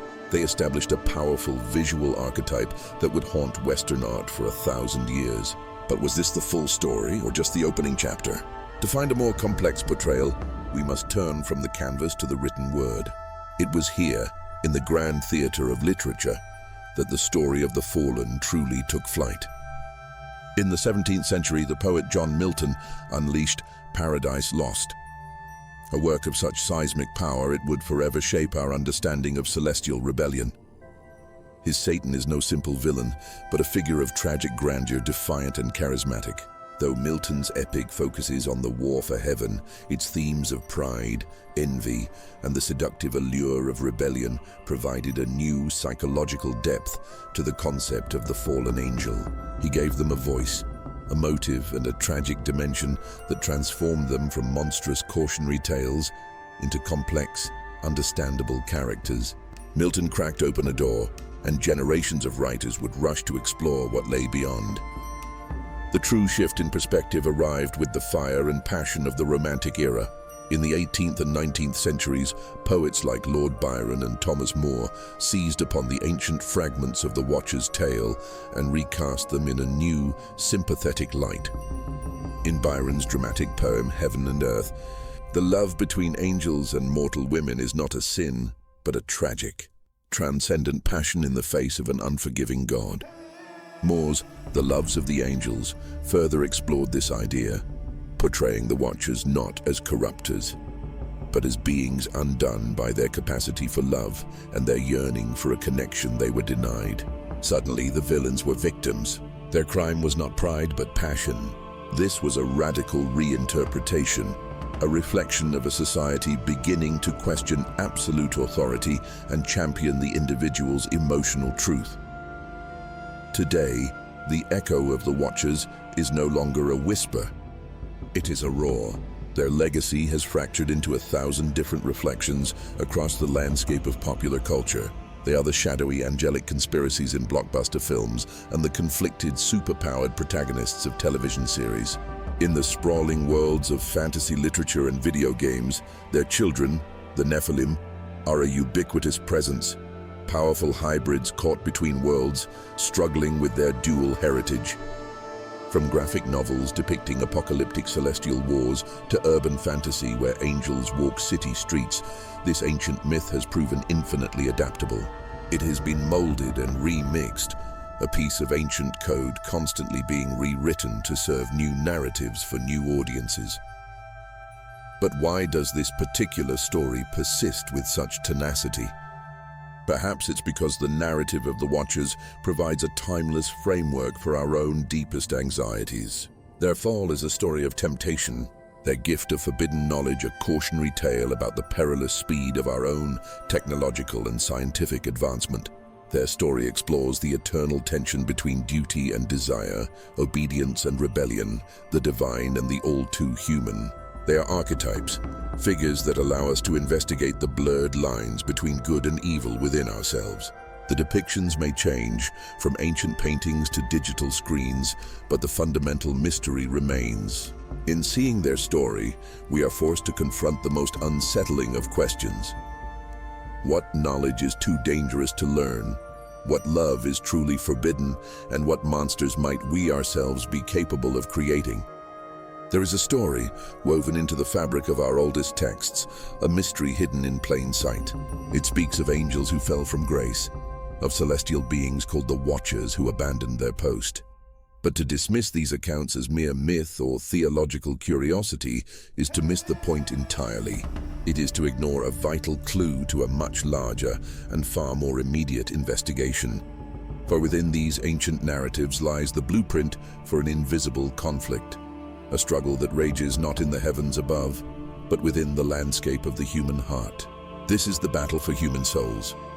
What if the daily struggles we face, the whispers of temptation, the nagging pull towards our darker impulses, are not simply random firings of our own psychology? What if they are echoes of an ancient war? The evidence, scattered across millennia, suggests that humanity, created in the image of a divine creator, became the focal point of an intense spiritual rivalry. We became the prize. According to these sacred chronicles, a legion of fallen entities, led by a chief adversary, actively seeks to sever the connection between mankind and its source. Their objective is singular and devastating: to lure us into the shadows of sin, to lead us towards spiritual death. The strategies they employ are as subtle as they are relentless. The first is deception, the art of making a lie look like the truth, of packaging poison as wisdom. We see a precedent in the forbidden knowledge the Watchers were said to have imparted: arts of war, seduction, and sorcery that promised power, but delivered only corruption and decay. This ancient pattern of a corrupting influence, masquerading as progress or enlightenment, repeats itself throughout history. Next comes temptation, exploiting our deepest vulnerabilities, our fears, our desires, turning our own nature against us. And finally, accusation. A constant demoralizing voice that magnifies our failures, insisting we are beyond redemption. It is a psychological war, fought on the battlefield of the mind. But how can we possibly navigate such an unseen conflict? Where is the line between our own human failings and the influence of an external malevolent force? This is the core of the investigation, demanding a sharp and sober spiritual discernment. We are responsible for our choices. The door to darkness must be opened from the inside. Yet the testimony of ages asserts that there are forces actively knocking on that door, studying our weaknesses, waiting for a moment of doubt or despair to gain a foothold. They do not create the flaw, but they are masters at exploiting it, amplifying our negative inclinations until they become destructive certainties. To understand this is to understand the gravity of what is at stake. This is not a trivial skirmish over moral high ground. The conflict is for keeps, with consequences that ripple out into eternity. The battle for the human soul is portrayed as a struggle with an ultimate outcome. Spiritual life or spiritual death, salvation or condemnation. Every choice, every act of faith or moment of surrender suddenly gains a profound cosmic significance. It becomes a move and a counter-move in a drama that will define our final destiny.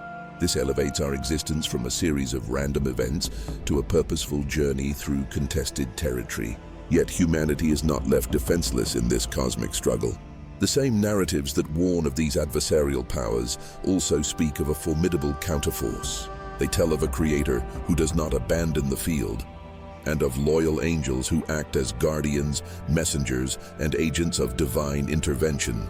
While one side seeks to accuse and destroy, the other works to guide and protect.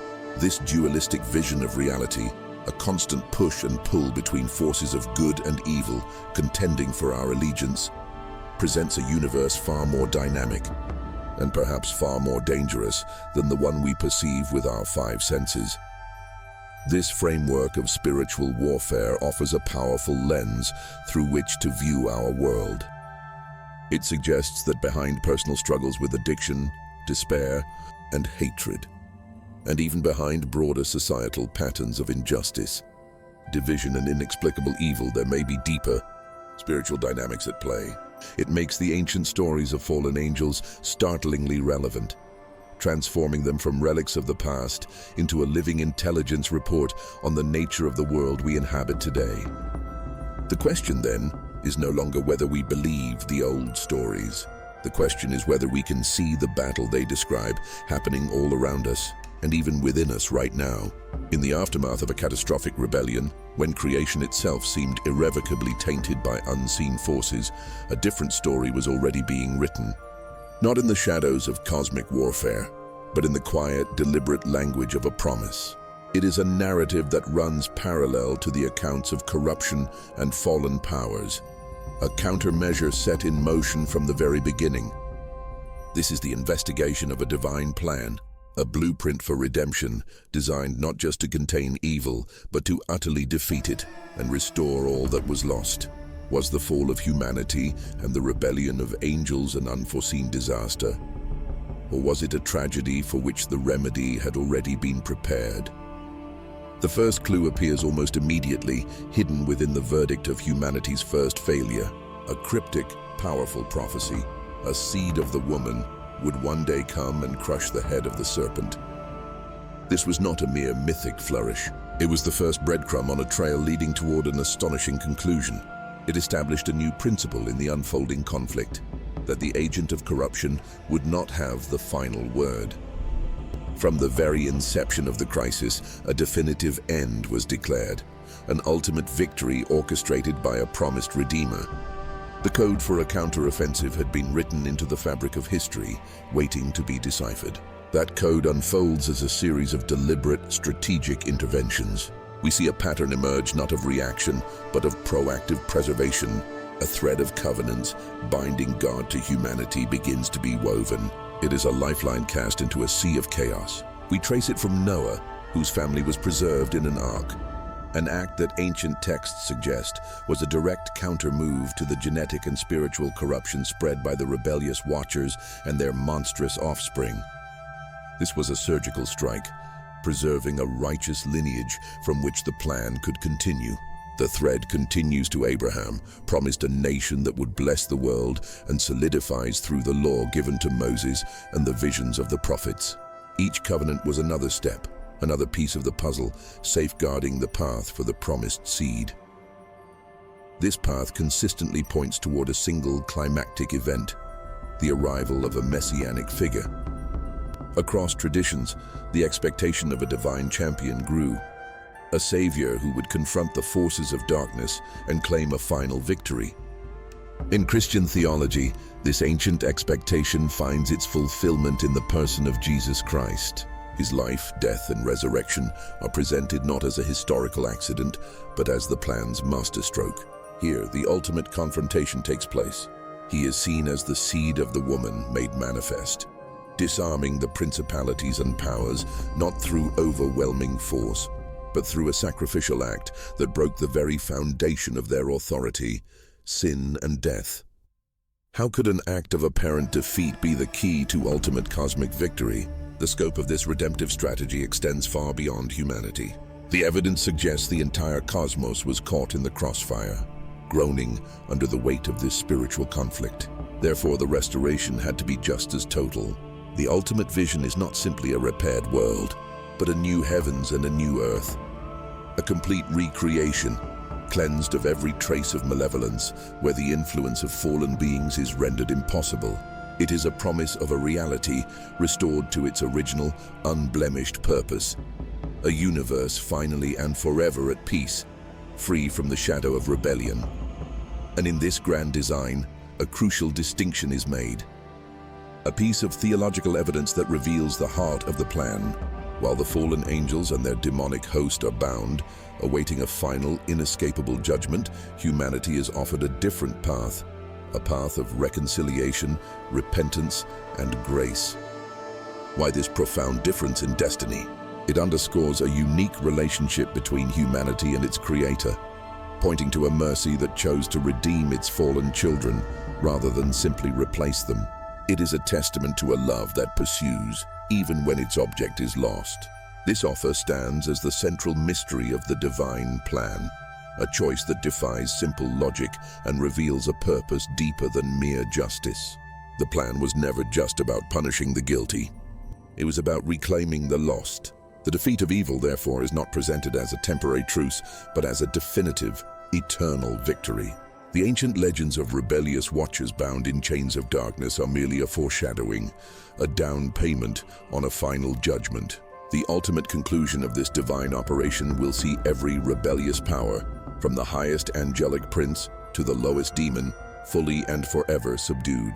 The mystery that began with a rebellion in the heavens will conclude with the absolute triumph of righteousness and the establishment of a perfect, unshakable kingdom. The investigation reveals that the story was never truly about the power of evil, but about the unyielding, unstoppable power of the plan to overcome it. In the quiet architecture of the cosmos, there are whispers of a final unwritten chapter. A reckoning. We are told of an ancient rebellion, of celestial beings who fell from grace. Some, the texts say, are already bound in chains, held in darkness. Others still roam our world, unseen forces in a conflict that has raged for millennia. But their current state, be it imprisoned or free, is not the end of their story. It is merely a prelude, a holding pattern before the final act of a divine drama. For etched into the fabric of prophecy is the promise of a future judgment, an ultimate verdict from which there is no appeal. This is an investigation into the end of all evil, the final sentence for the architects of spiritual chaos. The primary evidence for this cosmic trial lies within the pages of ancient scripture, a blueprint for a judgment yet to come. The Gospel of Matthew offers a chillingly specific decree, describing a destination prepared not for humanity, but for the original insurgents. The eternal fire prepared for the devil and his angels. The language is precise, deliberate. This is not a random punishment, but a designated reality, crafted for a specific purpose and for specific beings. It suggests a finality, a place of containment from which escape is impossible. But this is just the opening statement. The prosecution's case builds to a terrifying crescendo in the Book of Revelation, a text that reads like a courtroom docket for the end of time.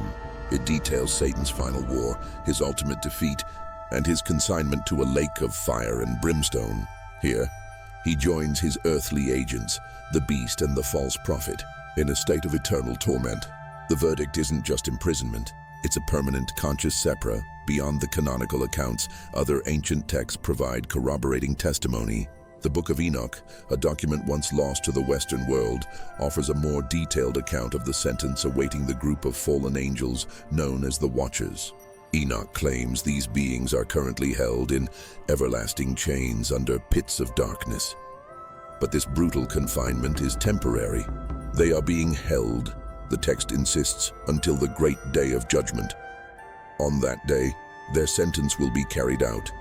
They will be cast into an abyss of fire for eternity. This ancient manuscript confirms a critical detail.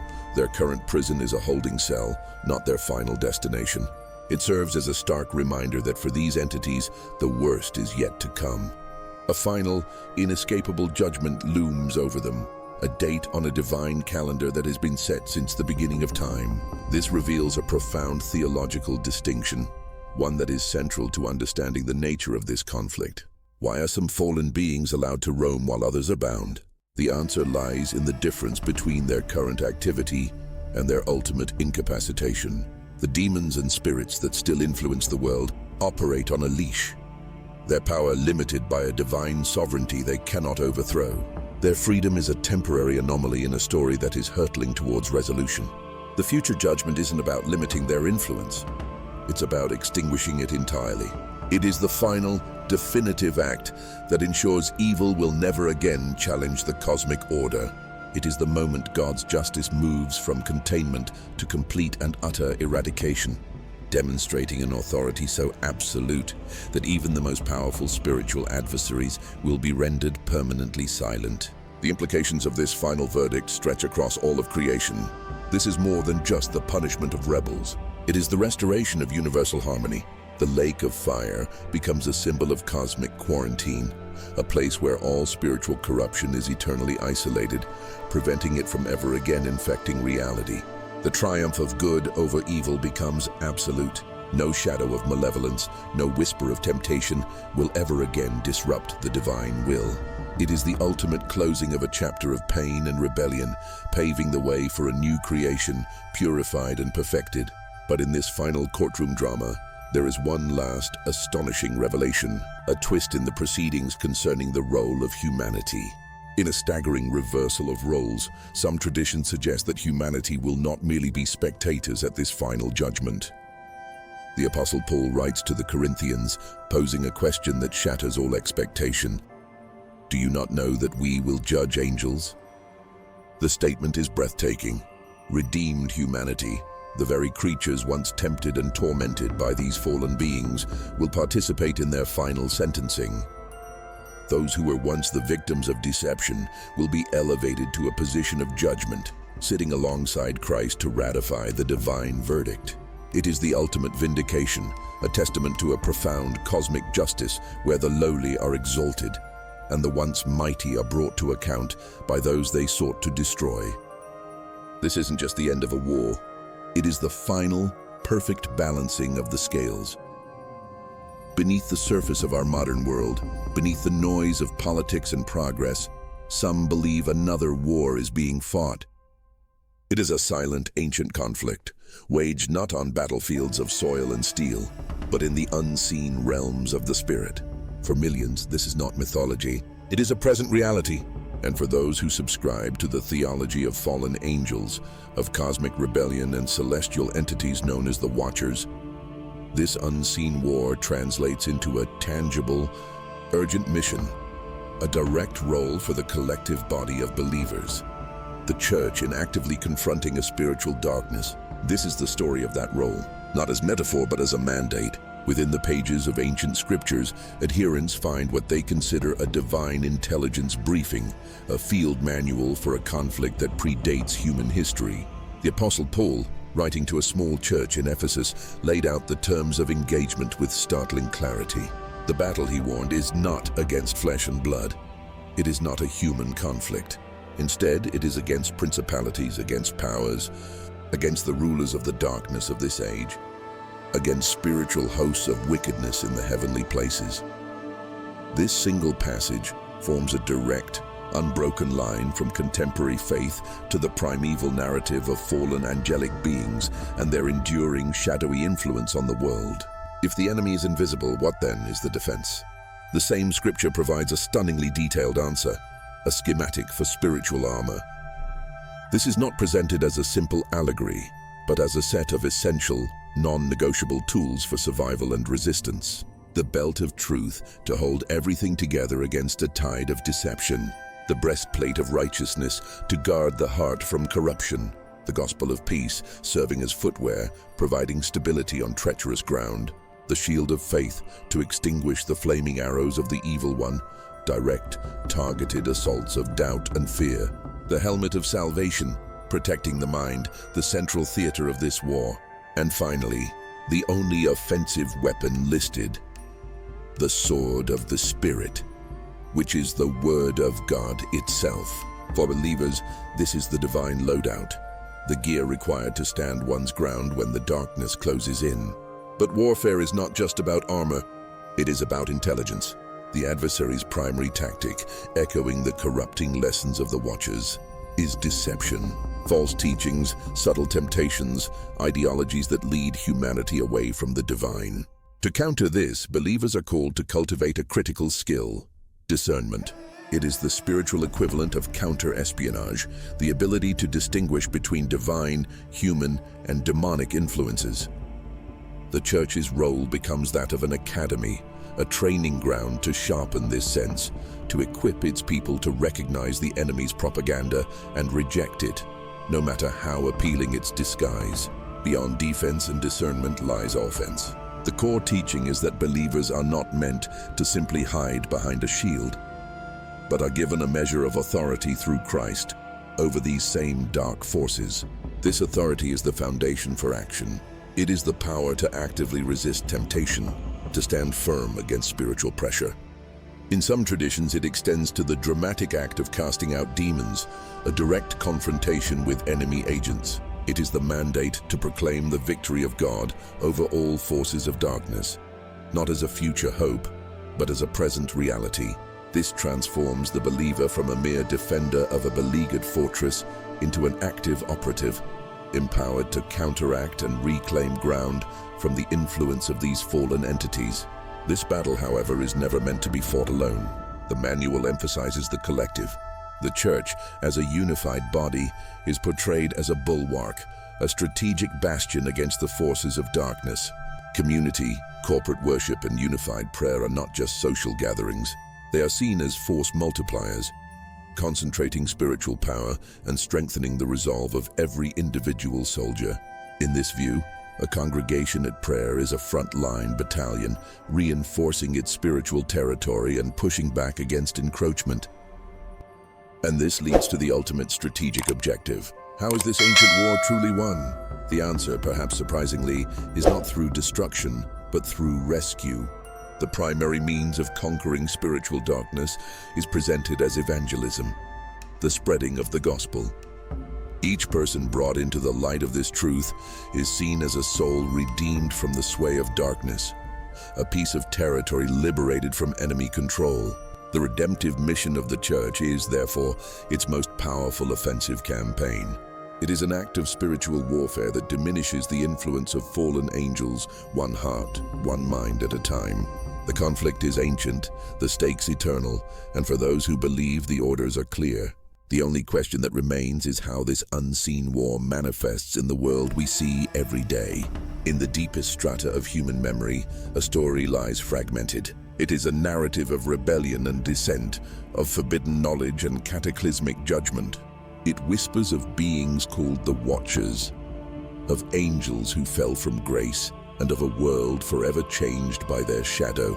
This story echoes through millennia, codified in scripture, embellished in legend, and reimagined in the digital age. But in this era of infinite information, where ancient texts and modern theories collide, a single urgent question emerges from the noise. How do we find the truth? How do we discern what is real from what is merely believed? This is not a journey to a final answer. It is an investigation into the very nature of the quest itself. Our first step is not into the heavens, but into the dust of history. The documents at the heart of this mystery, the Book of Genesis, the Book of Enoch, are not timeless monoliths. They are artifacts, born of specific cultures, languages, and moments in time.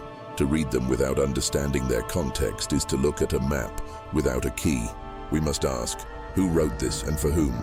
Was its purpose to record literal history, to convey theological truth through allegory, or to offer a prophetic vision in the cryptic language of apocalyptic literature? Misunderstanding the genre is the first and most common error in this investigation. Applying a 21st century scientific mindset to an ancient spiritual text can be like trying to measure a ghost with a ruler. The original intent is the thread we must grasp, or we will be hopelessly lost in the labyrinth of interpretation. This labyrinth has many paths, some more traveled than others. We must distinguish between the official record, canonical scripture, and the intelligence reports from the fringe, texts considered extra-biblical or pseudepigraphical. The Hebrew Bible, the Christian Old Testament. These collections were forged over centuries through intense debate and theological scrutiny. But what of the texts left behind? The Book of Enoch, for instance, is quoted in the New Testament and was profoundly influential in early Jewish and Christian thought, yet it was ultimately excluded from most major canons. Why? Understanding the politics, the theology, and the historical currents that led to these decisions is critical. It forces us to confront the reality that history is curated, and the line between sacred text and rejected manuscript was drawn by human hands. To navigate this complex terrain, we need a set of tools, a science of interpretation known as hermeneutics. This is the art of deciphering meaning, of learning to read between the lines of antiquity. It demands a delicate balance. A purely literal reading can blind us to profound metaphor and symbolism, reducing majestic spiritual drama to a flat historical anecdote. Yet, an overly allegorical approach risks stripping these stories of their power, dissolving their core claims into a mist of abstract principles. Sound interpretation requires that we recognize the rhetorical devices, the cultural idioms, and the layered meanings woven into the very fabric of the narrative. We must learn to think like the ancients, to see the world through their eyes, before we can hope to understand the words they left behind. But even with the right tools, the search is fraught with peril. We must learn to separate the signal from the noise, to distinguish theological truths from the cultural myths and legendary additions that inevitably attach themselves to a powerful story over time. This requires a healthy and rigorous skepticism. We must constantly evaluate our sources, questioning their reliability, their proximity to the original events, and the biases they may carry. When a claim is made, where is the corroborating evidence? Is this a foundational element of the core narrative, or is it a detail that appears only centuries later in a text of questionable origin? Can we remain open to the spiritual weight of a story while critically examining the claims it makes about the physical world? Perhaps the most formidable challenge, however, lies not in the ancient scrolls, but within our own minds. We are all susceptible to confirmation bias, the powerful subconscious tendency to seek out and favor information that confirms what we already believe, and to dismiss that which contradicts it. Discerning truth demands a rare and difficult intellectual humility. It requires the courage to question our own assumptions, to genuinely consider alternative perspectives, and to follow the evidence wherever it leads, even if it takes us to uncomfortable and unfamiliar territory. We must be willing to be wrong. Without that willingness, our investigation is not a search for truth, but a hunt for validation. This ancient mystery now echoes in a new arena, the vast, unregulated landscape of the internet. Here, the Watchers and Nephilim are recast in narratives of esoteric magic, alien visitations, and global conspiracies. These modern interpretations present a unique challenge to discernment. They are often compelling, intricately woven and perfectly tailored to resonate with modern anxieties. It is here that intellectual rigor must be paired with spiritual wisdom. Grounding our understanding in coherent, established frameworks and seeking guidance from trusted communities can provide an anchor in these turbulent waters, helping us to prioritize genuine insight over sensationalism. Our journey begins now. The evidence is scattered. The witnesses are long silent and the truth is veiled. The only thing required is a mind willing to search. Woven deep into the fabric of human consciousness is an enduring mystery. It is a story of cosmic rebellion, of forbidden knowledge, and of divine judgment so profound it continues to resonate in our world today. This is the mystery of the fallen angels and the Watchers. Our investigation will journey through the shadows of history, from the cryptic lines of ancient texts to the heart of modern theological debate.